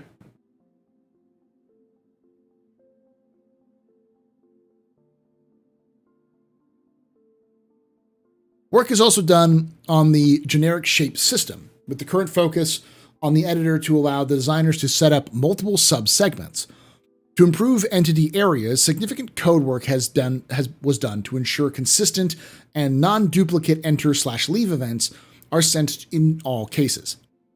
The entity lifetime system was also updated to allow the designers to specify areas with different rules. For example, adding aggressive cleanup to areas where gameplay is important, like hangars. Various bug fixes and optimizations were completed too. Physics team added winch support to the rope system, which allows them to switch between fixed and pulley attachments. I swear to God, is this rope system just a joke? It's just a giant. Are we going to get a detailed rope system that's actually going to have more functions in like 4 events in Squadron 42? Please? Does this mean we're going to actually have, I don't know, rappelling or like actual cranes? For Alpha 3.18 release and beyond, work went into managing the memory of physics objects. This will allow them to collect every allocation call site as well as utilize customizable upper object limits, which will help to detect leaks. Additionally, the old error-prone manual ref counting was replaced with a tagged weak pointer approach, which is safer and more friendly to multi-thread threading code. Geometry parts are now assigned a unique ID to enable them to be queried by name. As a side effect, this puts more requirements on debug names, which will make them more expressive and globally unique. Additionally, the individual physical collision of geometry parts can now be disabled. Improvements were also made to physically based wheeled vehicles on how they handle contact with hard surfaces. A new specialized AABB tree was introduced for use with signed distance fields, which favors fast tree generating speed at the cost of slower calling code. Lastly, various bug fixes and optimizations were done. That's something that we talked about at ISC, the changing how wheel vehicles function. So I will say, though, that the whole rope thing is proof that CIG is not just going to stand at beams. They will obviously expand the systems that they're building beyond just beam gameplay. Just beam gameplay will always be around. Features Arena Commander. Now, this is a team you should be paying attention to. During April, the Arena Commander feature team focused on Alpha 3.18.x release support and finalized planning for the rest of the quarter. Engineering team supported the code rework of the VMA/loadout customization menus. This will enable it to work better alongside the new spawning technology introduced with persistent entity streaming. Analytics work was also completed, including adding support for features coming later this year. Finally, for engineering, several new gameplay modes and filters for the new front end were created to help players find modes they want from the new game mode selection window. Arena Commander's design team finished 2 versions of the reworked Deferred Link track, which were successfully playtested. While only one of these maps can become Deferred Link, after overwhelmingly positive feedback, we'll be releasing the other as a brand new 4th edition to the New Horizons Speedway collection. Arena Commander design team. Very cool. CIG literally just said, "Por qué no los dos?" Design also continued to polish the highest threat level, the new Arena Commander front end. If you want to know that joke, you got to join the League of Relic Enthusiasts, my organization. Arena Commander front end, adding filters, detail the okay. Design also continued to polish the new Arena Commander front end, adding filters, details to the game mode tiles, and video backgrounds to the mode buttons. Finally, designs were completed for an unannounced feature. Look me in the eye. Look me in the eye as I ponder my orb of lore knowledge, of my Lorstradamus powers. And I'm going to tell you this right now. I believe that unannounced feature is what is now known as Theaters of War. It may have changed. It may have completely been redesigned since the initial iteration and become something different. But I can guarantee you that's something that's going to be released this year, and it's going to be something around that. I could be wrong. I probably am wrong. But I'm still going to be bold because this team they've been plotting, dare I say scheming something for Star Citizen that we're going to have to pay attention to, especially for Citizencon.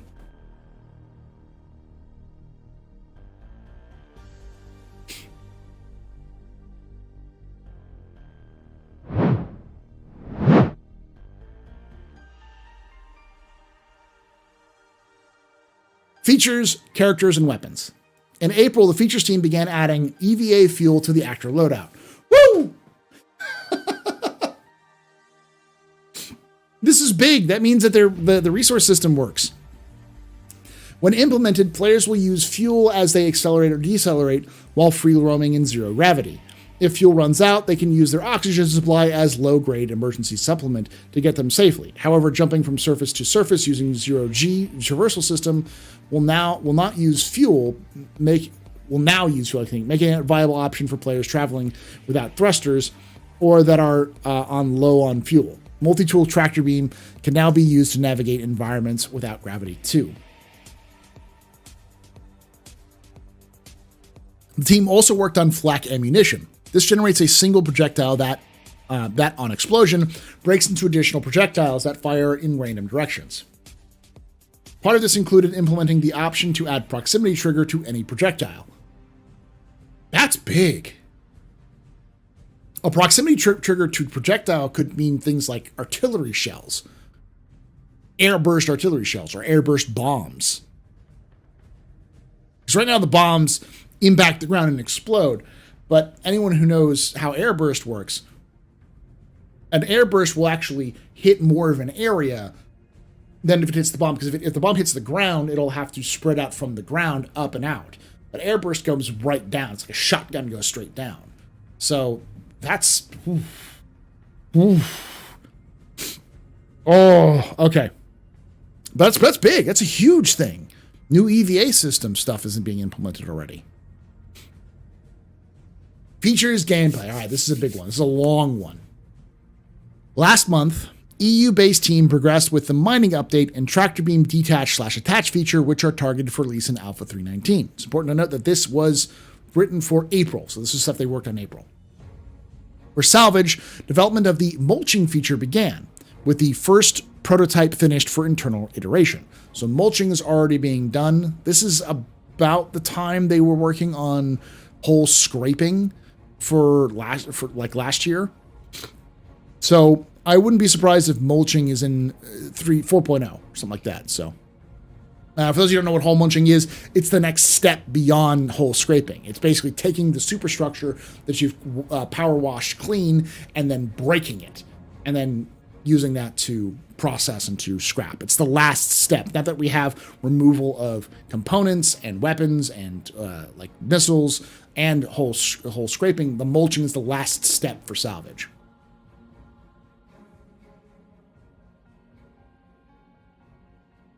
For Refinery, the first block out of the UI screen was created, and the gameplay beats of the various refining methods were discussed. The team now have a clear understanding of what the different deliverables will look like and how actual gameplay will play and feel. In the US, the design team implemented the halls for Invictus Launch Week. This was done using a new functionality from the USPU team, which not only reduces the setup time, but also eliminates the possibility of a significant number of bugs historically encountered during the event's setup. Nice. In April, the team refactored how in-game ship prices and insurance expedite fees and times are calculated. The process is now automated based on the ship's stats and characteristics, and will continue to evolve as this amount of data is factored into the price calculation. Increases. That's interesting, because that could mean that CIG is building a system that's robust enough that will scale with your unique items. So if you have an aftermarket, say, shield generator that's a higher value than your stock one, then your insurance will go up because you have to pay for that replacement as well. That's interesting. Because it's not just timers, it's also expedite fees. So like how much money you're paying. As a result of redistributing mineable resources, the team completed their initial pass on refineries. This will change how efficiently each location how efficiently each location refines specific ore based on the abundance of mineable resources within that region. Along with this, they're currently rebalancing the sell prices of refined resources at the admin and trade and development division offices to account for this new distribution. These changes are currently in the PTU and will continue to iterate on the new prices as we review the data we receive from testing. This is something people have been trying out really a lot and enjoying it. Finally, the engineers focused on the new cargo deck and external cargo loading gameplay loop that will be used to support ships such as the MISC Hull C. Boom, right there. This is the first step in a sequence of planned updates to make cargo gameplay more physical and tangible. Fundamental concepts such as cargo warehouses and asynchronous buy and sell orders not only support the Hull C, but were important elements to the manual cargo loading within hangars. That's huge. So, for those of you who don't know, the Hull C was announced for 320, which is the patch that's coming after 319. Now, we don't know exactly when 320 is coming out, but it is the quarter 3 patch, and traditionally the quarter 3 patch comes out after Citizencon, so the end of October, which means there's about 5 months between now and 320.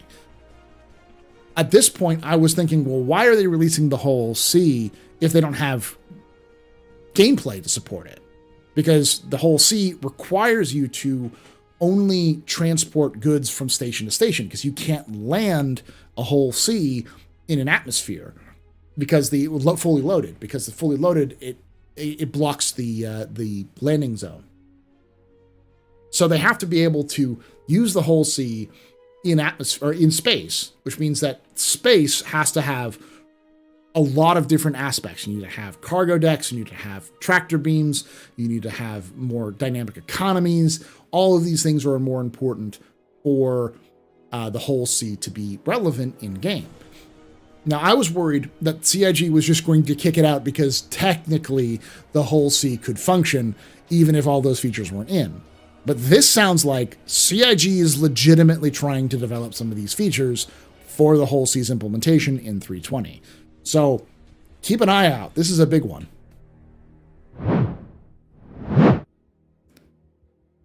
Features mission.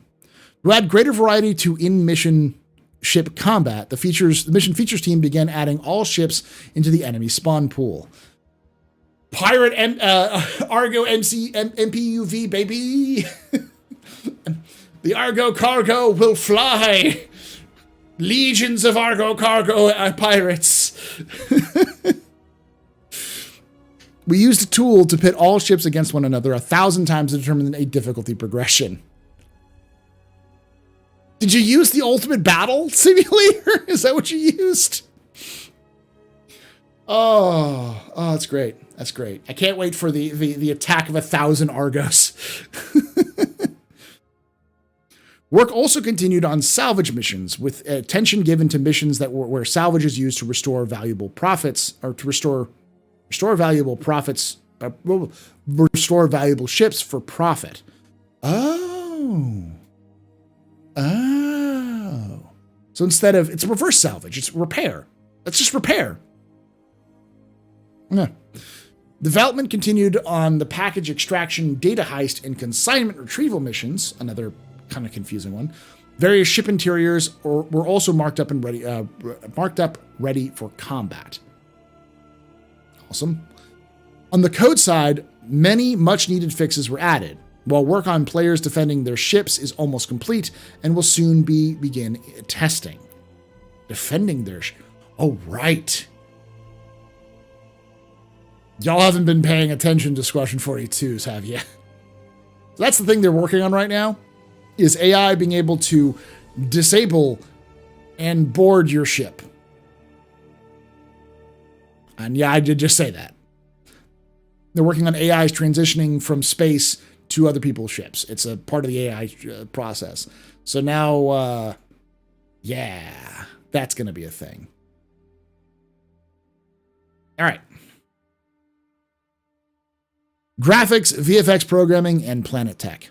Last month, the graphics team worked towards enhancing the game's realism, functionality, and developer workflow with a range of long-awaited features and upgrades. For example, streaming locally compiled skinned meshes is now possible, allowing for a much quicker loading and replication of the release build. The editor also saw a new HUD feature that indicates when resources are being compiled. Water volume fine-tuning began for use on planets, specifically with atmospheric and fog volumes. These integrations are part of the Q2 water deliverables, which also include water ripple simulations in all bodies of water, even down to puddles. A series of performance and compatibility improvements were made to the core renderer. This included the removal of some legacy CPU to GPU buffer management synchronization, which could on occasion cause things to in NVIDIA driver. Could cause hangs in NVIDIA drivers. Oh, my nose. I'm just getting all stuffed up for some reason. The team also began moving volumetric fog and gas clouds to Vulkan. They're currently looking to enable the feature following essential compatibility, functionality, and visual quality control fixes. The UI tech and graphics team made considerable progress on the interior map feature. This is the thing that allows you to see a map of like a landing zone or a ship. Last month, the map's core visual features were completed, with the current focus on performance improvements and poly count optimization. A temporal super resolution prototype was integrated too, paving the way for improved resolution and clarity across the entire game. Awesome.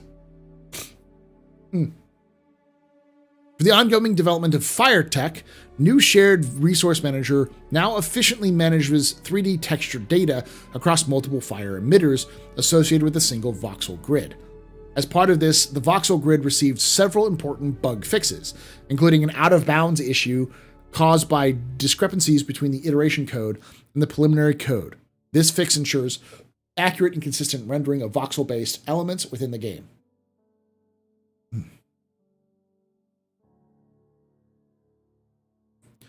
In-game branding, Montreal. In April, the in-game branding team created interior and exterior signage for Pyro's Ruin Station and continued supporting the EU location team. This is a new image of the new rock caves, by the way. This is the caves we have right now. This is what they're going to look like in the future. Mwah. All right. Lighting. The lighting team progressed with core work on cave lighting, which will be added to the PU's new and existing caves. Progress continued on Ruin Station alongside other smaller tasks too. Very cool. Live Tools. The Live Tools team progressed with the design of the new Network Operations Center feature. They're currently involved in the continuous improvement of the tool, which aims to provide the best experience possible to its users. The team also began rolling out a new version of the internal error handling pipeline. Now, the Network Operations Center is one of those things that I don't fully understand. I think it has to do with online gameplay, but I don't know exactly what. So that may be something. They've mentioned it a couple of times in the past. Narrative. The narrative team spent the months closing out tasks and submitting numerous bug fixes to help get the next patch ready for release. They also continued to give items, clothing, and armor names and descriptions, and worked with design to improve salvage missions. They also supported initiatives to help newer players learn the game. Additionally, they began working on upcoming content, including a new package extraction, data heist, and consignment retrieval missions. They also looked at expanding the air traffic control dialogue to support new gameplay, including new cargo features. It's another big hint that cargo is 320.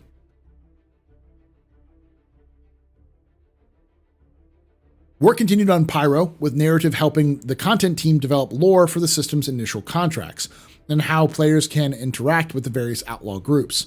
Additionally, they planned upcoming work to further develop the game's Xeno languages. Foreign languages? April also brought a batch of new Galactopedia articles alongside portfolio exploring the illicit drug Widow. Online Services Montreal. In the addition to bug fixes, performance improvements, and updates to the login flow code, the online service team completed work on changes to long-term persistence, or LTP, which is the persistence that we've been used to. We rely on LTP for players to be able to transfer progression between releases. The LTP had to be completely rewritten for persistent entity streaming, as old implementation had fundamental issues and would not fit within the concept of full persistence. The new system monitors the global player inventory and simply creates/destroys LTP records for aggregates stowed in our into or unstowed from inventories. Research and development. In April, the R&D team continued to focus on improving the temporal render. I don't know what that is. And mode for atmospheric and volumetric clouds. It sounds like time renderer, but major obstacles to overcome are still occasional noise and temporal artifacts and the ray-marched results for various view scenarios, as well as the upsampling of results under the presence of thin silhouettes given within a given time frame. Or given frame, R&D team.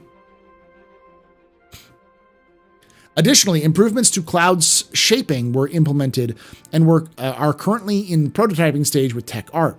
The goal is to improve the global versus local read of clouds, as well as their volumetric look along the vertical profile, all while avoiding shaping artifacts. These changes should also help break up the tiling and overcome certain shaping issues due to limited degrees of freedom when building a 3D volume from noise. A set of 2D textures and parameterization used to access them. We're almost done here. Systematic services and tools. In April, the Systematic Services and Tools team progressed with the new Service Beacon refactor and completed several bug fixes for Alpha 3.18.2. This is Tony Z's team, by the way. They also completed various shop optimizations and began prototyping mission markers for bounty hunting. They're currently preparing work on the virtual NPC service. The team planned the next set of milestones for Quantum Odin Tool 2. We've been waiting to hear from them. That's it. Tech art/animation. In April, the tech animation team made significant progress on head asset processing. This involved developing a semi-automated system that has not only reduced turnaround time, but also improved asset quality. The team also continued with DNA integrations, collaborating closely with other teams to integrate their data with the rest of the codebase. Support also continued for various feature teams.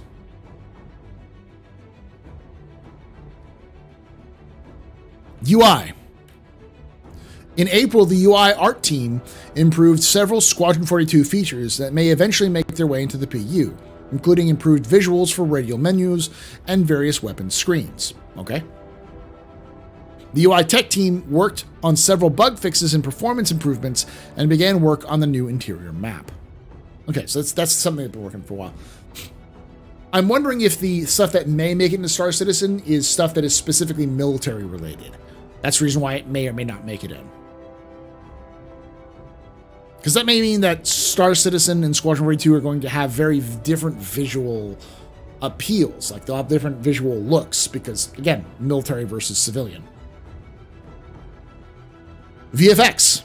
Last month, VFX provided support for several props and interactable teams, including new types of volatile cargo.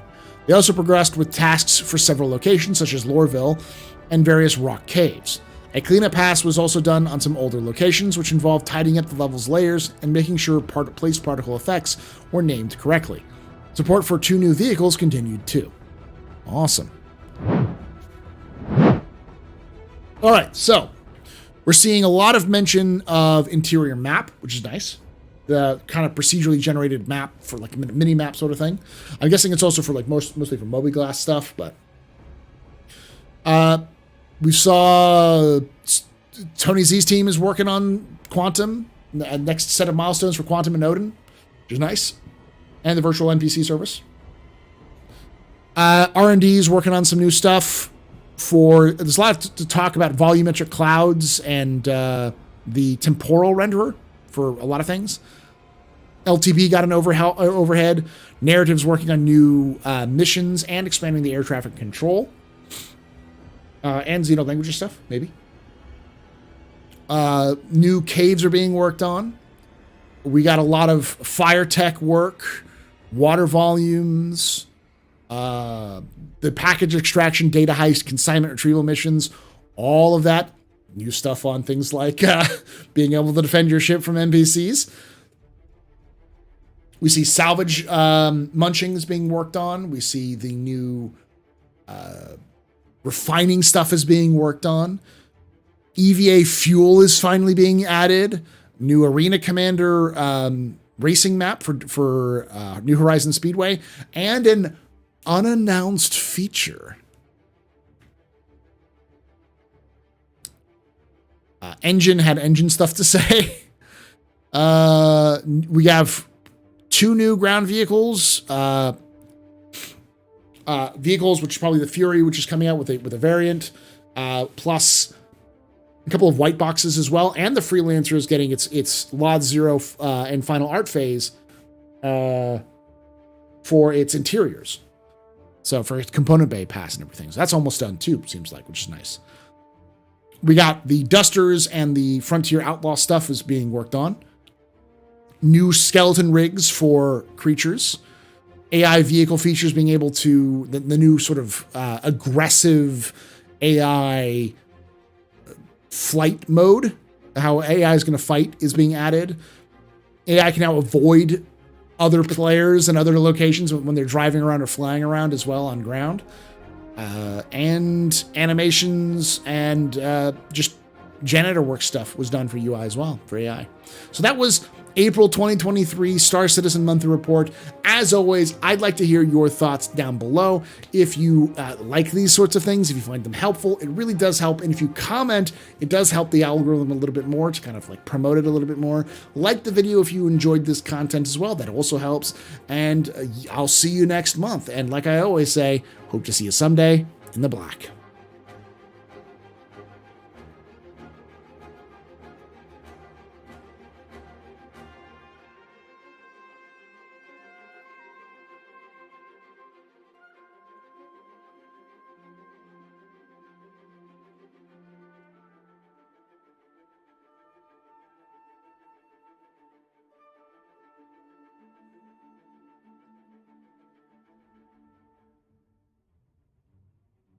How you doing, Algrid?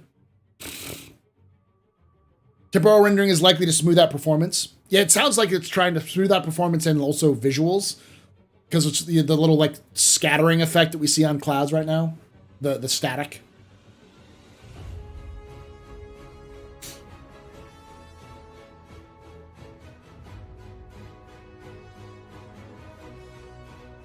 The NOC in ATT was the Network Operations Center. They did high-level things. Okay. TAA, but extra. Let them come to my ship. Yes. Yeah, there's a lot of removal of legacy code as well, which is nice. Pirate Ballista. We're definitely getting Pirate Centurions. That's happening with the salvage missions.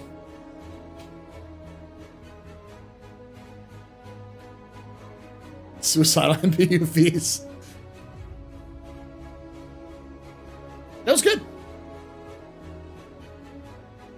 Yeah, like a confirmation that Hull C is not just being added by just being added. They're pushing something. 320, like this is a crack into CIG's planning. They are planning to have cargo decks out by 320. They're planning on having tractor beams and ship tractor beams and different varieties of tractor beams out by 320. They're planning on obviously having new economy stuff based because that's all this requires economy as well, which again, we saw the systematic services and tools team talk about how they're doing the next milestones for lots of different processes, including the virtual AI. 320, like 4.0 is a big patch, but I think 320 is going to be, I've had this feeling in a while that the patch that was going to happen after 318 was going to be big. 319 is pretty big, but 319 is really more of a 318.3. It's like a 318.5, really. It's like a halfway between a new patch and the old 318 patch branch. 320 is really the new juicy kind of content, stuff that 318 couldn't support, which is encouraging. So we'll see how that works. I don't know if we'll get UGFs. I think UGFs is something they're going to do for 4.0 and beyond, but yeah.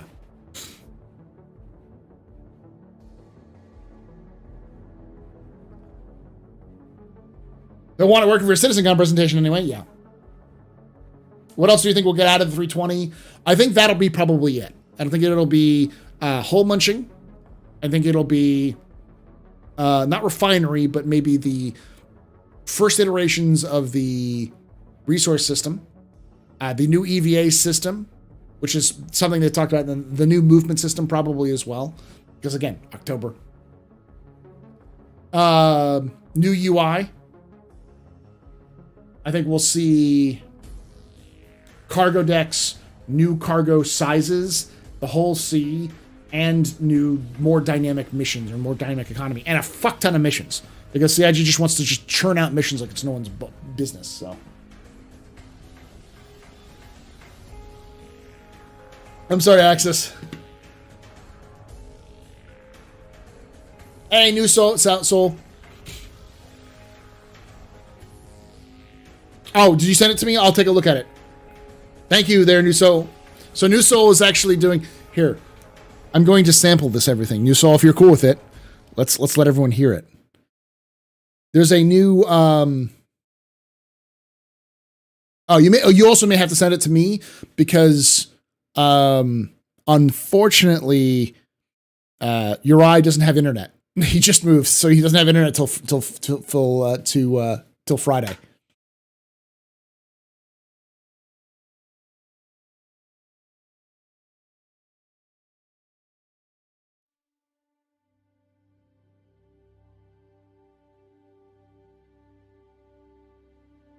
Cool.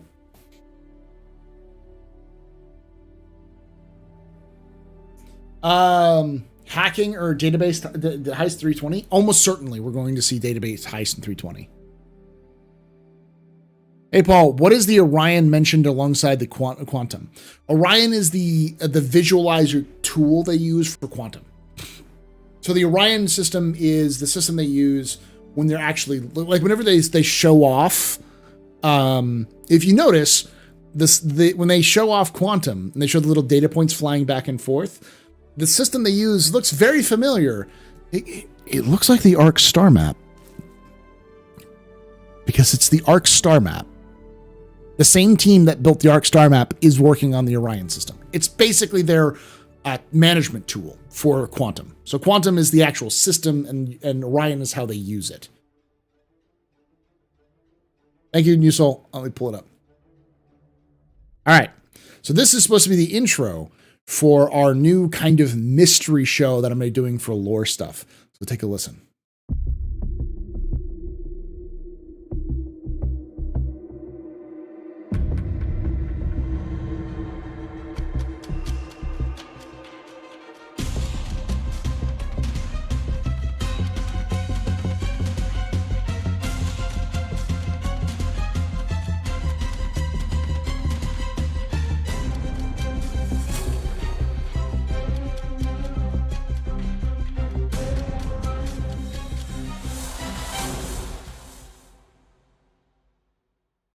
I like it. I like it a lot, Uri. I'm just going to say, we're very, Uri. Fist, I like it a lot. I like it a lot. Chat, what do you think? No. God damn.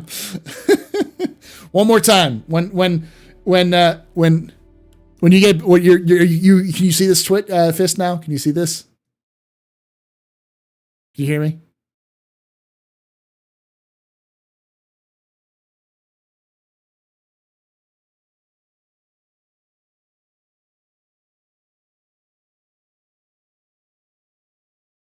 I'm gonna wait for it. See if he can.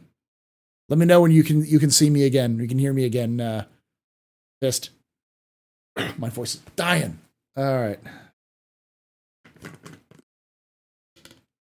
Okay. One more time. Chat. Honest opinion.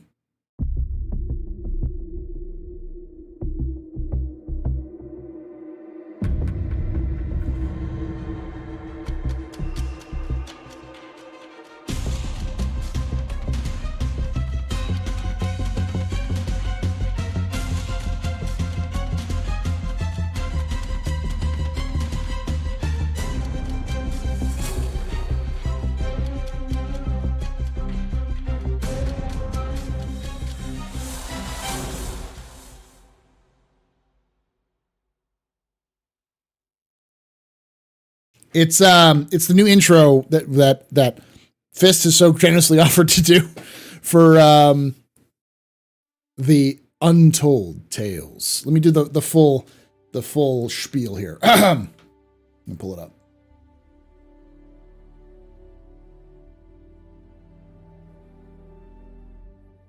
This may change a little bit. The universe is vast and all-encompassing. Science has endeavored to explain what lies in the periphery of our understanding. But every day, new stories of the unexplained phenomena confound the senses and make us question the very fabric of reality itself. This is one of those stories. This is one of the universe's untold tales. It's supposed to be a bit of a... yes, it's very similar. The visuals are very much inspired by Unsolved Mysteries, and the actual Untold Tales series is an actual series in lore. It's a cross between Twilight Zone and Unsolved Mysteries. So yeah, it's basically what it is. It's a kind of an evolution of that there, Rimiko.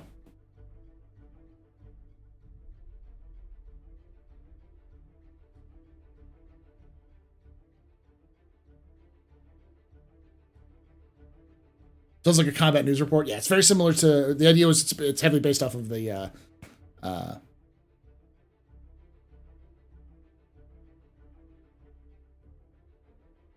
not saying it's persistence, but it could be persistence. Full persistence, yeah.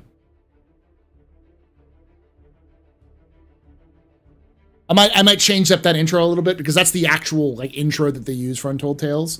They try to make it more Unsolved Mysteries, you know. Yeah, I've seen the visuals. They're very good. They're very good.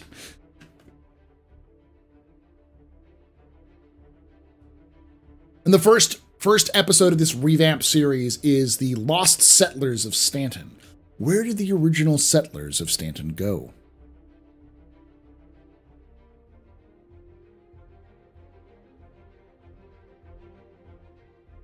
Oh, question, are you going to be talking over this intro? Yes, a little bit. A little bit.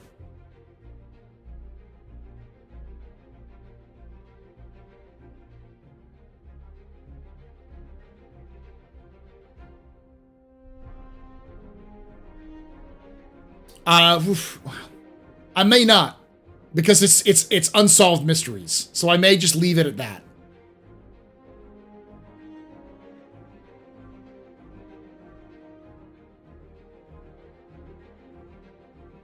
I'm not going to play Unsolved Mysteries because I'll get copyright struck really quickly. There may be Fist. There may be a little different. We may need a little bit of a lead up in the first place because there is going to be an introduction. Have you seen the old Unsolved Mysteries, Fist? Where they kind of like they do like the preview of what's in that episode, and they usually kind of talk about it, and then as they talk about it, and then they go into the introduction. So there's like a little bit of that. That's what I'm going to be doing. So there may need to be like a little bit of a small lead in with me talking in the front place, which is going to be like 10-15 seconds. You mean like the Unsolved Mysteries, Robert Foss? Unlord Mysteries. Have you been able to get any play? Yes, I have, actually, Leventy. I like it. It's good. I haven't been able to get to the salvage missions yet, but they seem pretty good. And everyone seems to be very hyped about the mining changes, so I'm glad about that.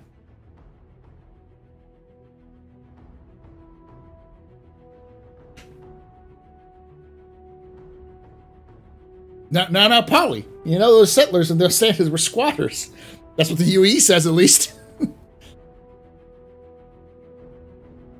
Hey, Nebsley.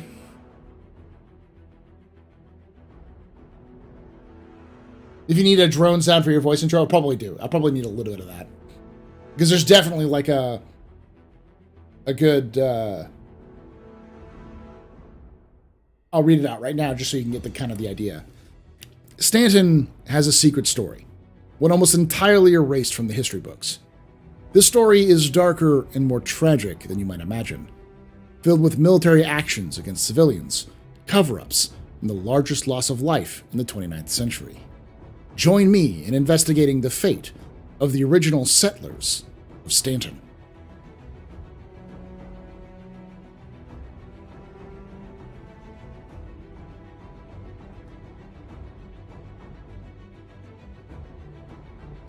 You'll have to watch the show there, Sandgroper. I'm not going to tell you what my theory is, but I have theories. And I'll just tell you that Tree 0311 doesn't agree with it. We opposed in our beliefs, but yeah, we'll do. I'll record that tonight before, just so you can get the cadence, and I'll re-record it later if I have to. Oh. And then I actually have to go back and change some of this stuff, because I actually have to go back. There's an entire section I'm going to add entirely based off of the fact that we find relics in these ruined outposts, and the fact that they're ancient. They're like UNE level. Well, that seems like, okay, well, why not? The question is, why the fuck did CIG make these relics the way they did if they weren't intended to date the sites that they're in? They're not, but it's a bug. CIG has confirmed in the past that it is a bug, that they were supposed to be in the loot table, but they're not. I've reported it again, so it's getting stuff, but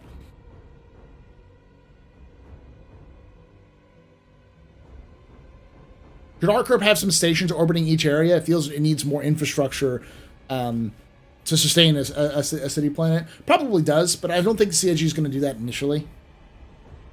I'll just stress the Hurstons are innocent.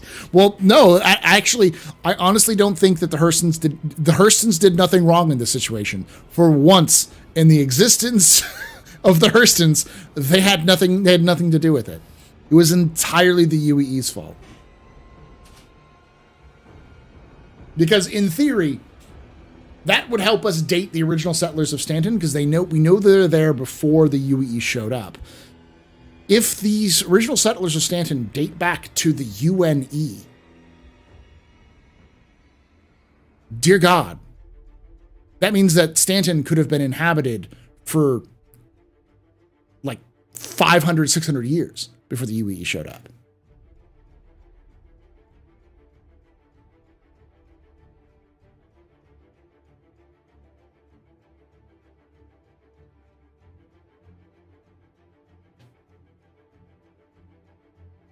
I have to look up which systems connect to Stanton, and find out which of those when those systems were discovered, because it could also line up that indeed there were systems that were connected to Stanton that no one knew about, or that no one knew that connected to Stanton until later. All right, I'll be right back, and we'll kind of finish up talking about the monthly reports and such like that before my voice goes. Mute yourself on YouTube if you want to hear this, because chat's going to go nuts.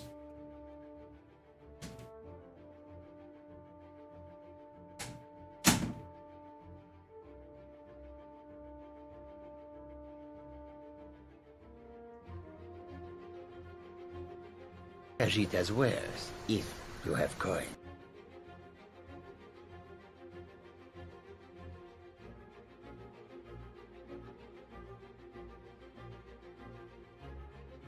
Weapons free, y'all.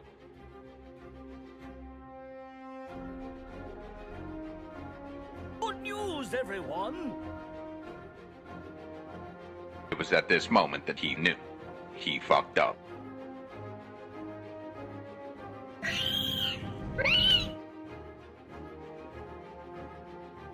Two words. Distress bacon.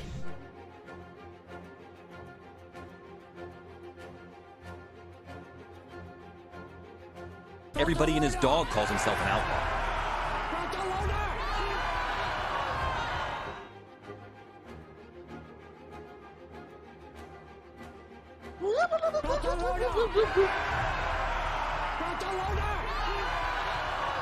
Bounty hunting is a complicated profession.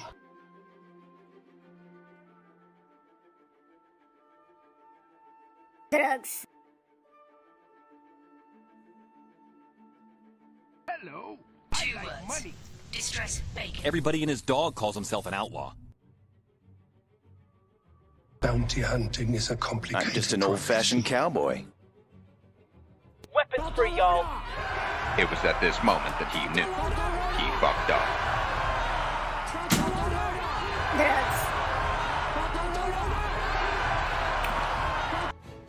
No more fun.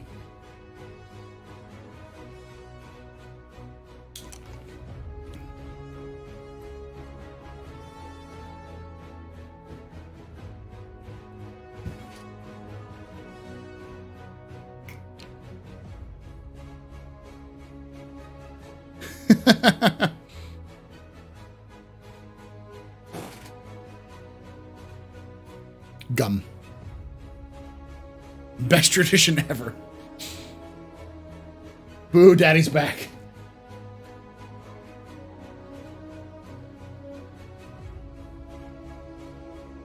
All right. All I'm saying is that Stanton could have some of the most bonkers lore attached to it, based off of what they've told us. So, Daddy lore bucks. Just wait until we do that during relic hunts. Oh, God. It could be that we're excavating. When we do lore hunts, we could be excavating literal parts of history. Basically, crime scene evidence. Finding evidence that not only has Stanton, were the Stanton settlers removed from their original homes, like unwillingly, but they had existed in Stanton for hundreds of years. That's a huge bombshell. God, that's massive.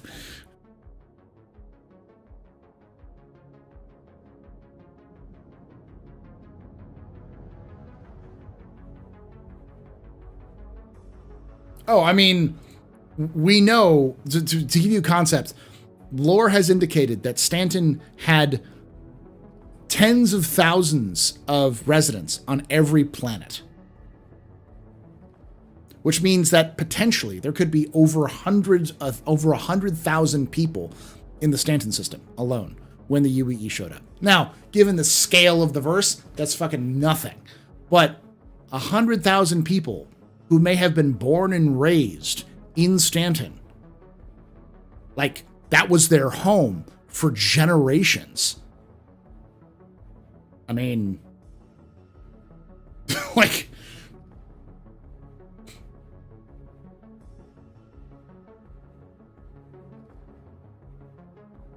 encouraged to relocate.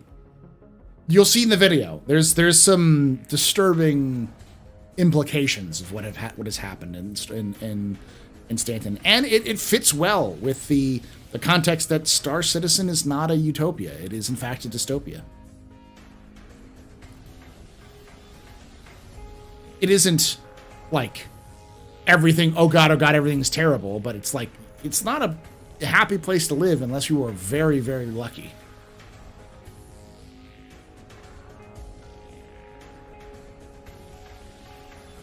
UE said, hippity hoppity, this is now my property.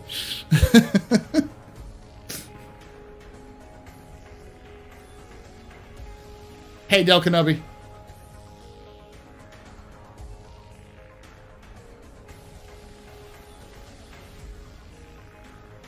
We know too much. We'll have to disappear you now. Yeah, most people can't afford an Aurora.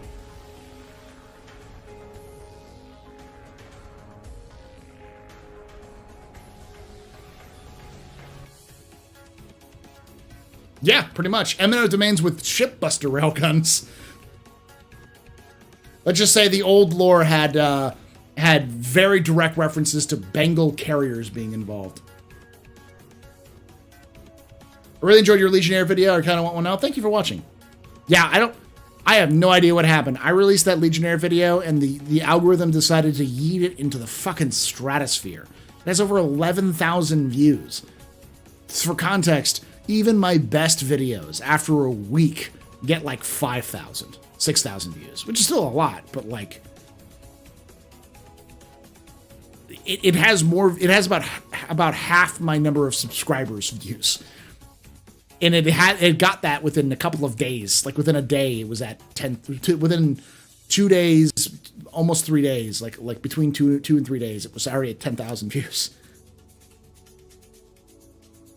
Affordable for most people would be dirt cheap for us. Yeah. If most people can't afford an Aurora, what are all of us in multiple large ships in our hangars? Literal billionaires? No, but very wealthy. Definitely in the wealthy class of citizens.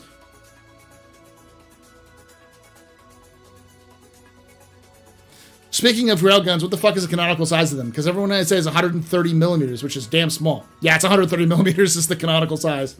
Now, Remiko, it could be that that's the size of the projectile, but it uses some sort of super dense metal, something that's more dense than anything we have access to now, some sci-fi dense metal, and the actual weapon is in a sabot round. So it's this huge sabot round with this incredibly dense metal, because it's supposed to be able to core a cruiser in one hit. Like maybe top 10% wealthy, maybe not 1%, but definitely top 10%. Mass over size, exactly, yeah. So it could be the equivalent of a 130 millimeter round, but it's the density of a dying star kind of thing.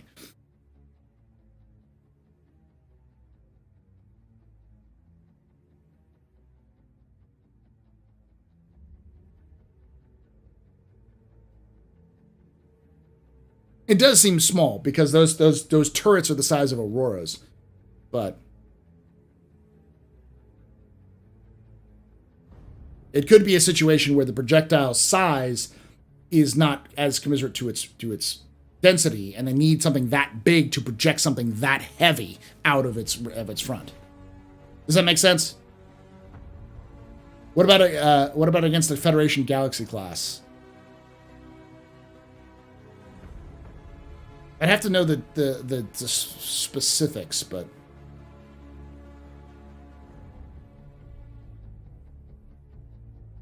I feel like wealthy is a stretch. In the grand scheme of things, aren't there multi-quadrillionaires by this time? Yeah, remember how inflation is.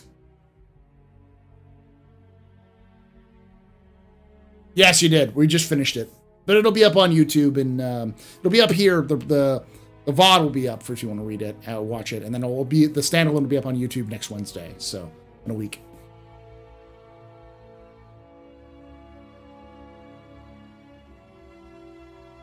A freelancer is a small family business thing. Yeah, I've mentioned that before, that it's the freelancer seems to be about the same, like how much you would spend all your money on a small business for that. I know he's talking about the Enterprise Galaxy class. I need to look up the actual like size of a Galaxy class starship from the Federation to know if a shipbuster railgun could core the Galaxy class. I wouldn't be surprised if it could, but it's also to project so fast, the speed of the projectile has a factor too. Yeah, so it could be, it is 130 millimeters, but it is inside a sabot round, and the reason why it's so big is because it needs that much power and like coils and energy to be able to fire something that dense. So the sabot round keeps it. For those who don't know what a sabot round is, it's like, think of it kind of like a cookie cut, like a blanket, like a giant blanket that wraps around a projectile. The projectile is smaller than the actual bore of the weapon, and that kind of blanket puts it nice and snug against the end of the bore. So when it fires the whole projectile out. Once it gets out of its the front, the sabot round falls apart, and then the projectile itself goes out. That's how most railguns work in reality too. I believe the one functioning railgun that the U.S. Navy built used sabot rounds.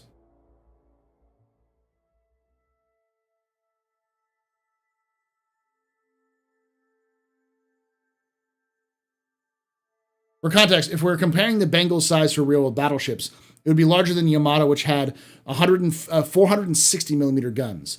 So if the round is 130 millimeter sabot, what would the actual bore be is my question. I don't know. I would imagine probably around 500 millimeters, if not 1,000 millimeters, which is about what a meter is. What is the millimeters? It's 1,000. So it's about a meter bore would be my guess. I'd have to look it up close. I'll look at it at the Invictus launch week, but I think the actual bore is about the size of an Aurora. So whatever the Aurora is in terms of its circumference. Yeah, so about a meter bore instead of a millimeter bore.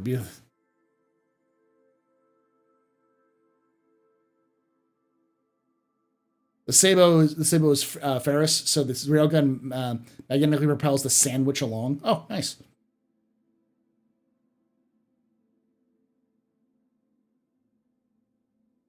Also how most muskets work. A Bengal versus a Galaxy would be a comparable fight. As long as you make it, both universe weapons are comparable strength. So if the Bengal is able to core a cruiser, it would effective versus a Galaxy. Yeah, because lead, uranium, etc. aren't magnetic.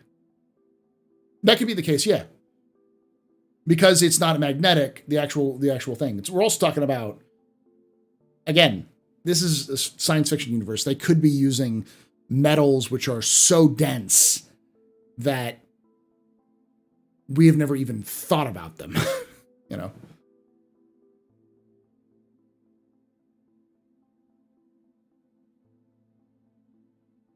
We don't have a UEE cruiser. That's right.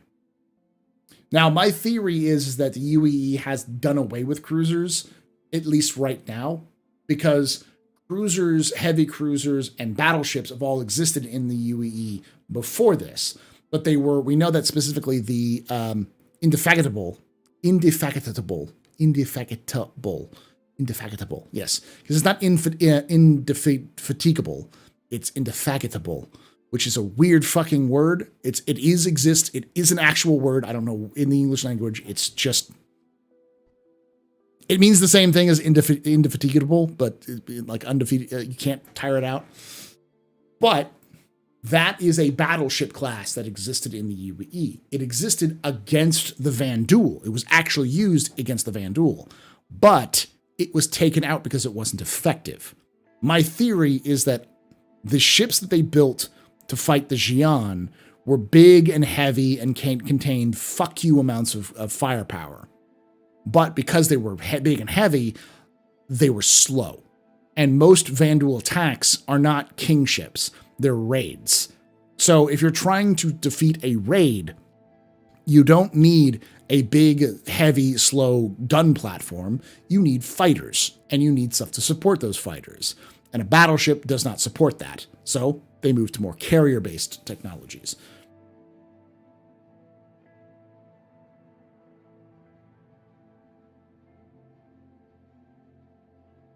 It's an archaic way of saying undefeated. Yeah. The Retribution is considered a super dreadnought, is what it's considered.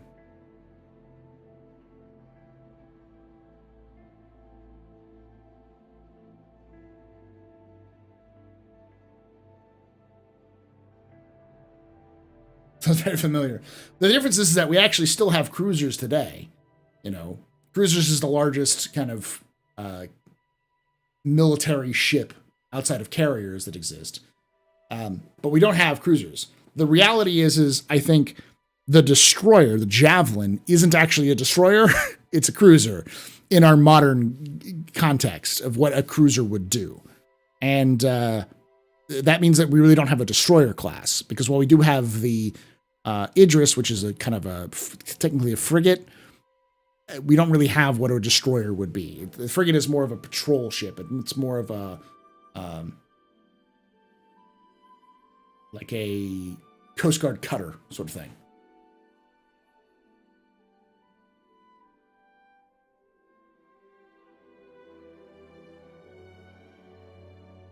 Yeah, that's what I was saying. Like it's a destroyer. It's not a destroyer. That shit's not a destroyer. Yes, we're talking. Didn't the UE build the new big fuck you size battleship Vandal? It's called the Retribution. The Retribution class is massive. It's the size of a Vandal kingship. The Polaris is also a frigate. Yes. Though Polaris is much more of a destroyer in terms of role and everything else like that.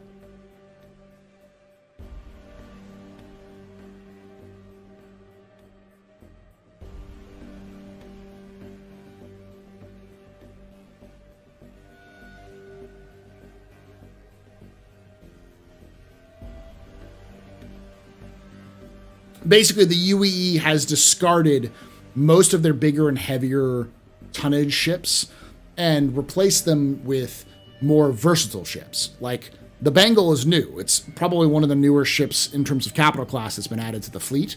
It was added in the 29th century. I'm actually going to do a small video this week on the Bengal, its history, where it comes from, all that sort of thing. So, for the lore videos. And yeah, that's about it. Yeah, Javelin is like an Arleigh Burke class destroyer, but it's probably a little more like a cruiser, in the sense that the Javelin's designed to be multi-role. It has multiple different functions. So a Javelin can be swapped out for, it actually has components which can be swapped out to fill various roles. It's got components for a raider, so it can be a convoy raider. It has components for it to be a command and control ship, like a fleet flag, like a ship flag. It's got components for search and rescue. It has components for VIP. There's like a bunch of different like modules that it uses to swap out for different things. People don't know it's modular. The Javelin's modular. Faster and quicker to respond, yeah. And you can anchor a fleet with a Javelin, because they're fucking mean and they're fast.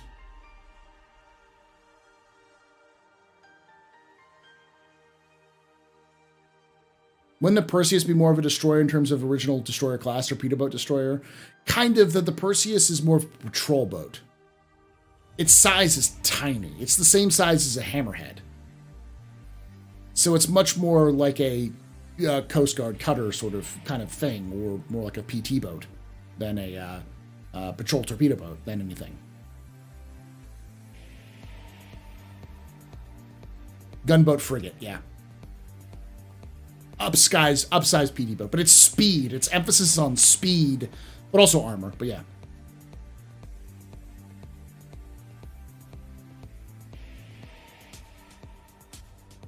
Who needs stealth when you have size 8 cannons? Like 5 size 8 cannons.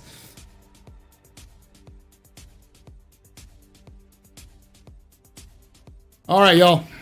It is currently 4 hours in. I'm going to call it a night. Thank you for hanging out with us.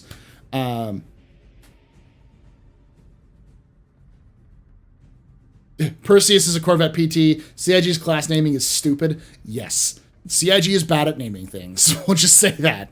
Thank you for hanging out with us. I'm going to be calling it a night. I'll be back tomorrow for some explorations into 319. Yeah, 319. So if you want to join us, feel free to do that. And if you want to join us, like if you have access to it, we'll go looking for some lore stuff. We'll be doing lots of other things. We'll be exploring some of the changes for salvage and all that kind of stuff.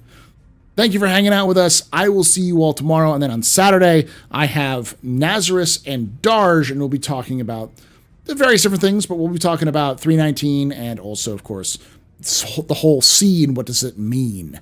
What is it? What do the numbers mean, Mason? What does the whole scene mean in the long terms of things, and if it's important and such? Yeah, thank you for hanging out with us. And like I say every time, hope to see you someday in the black.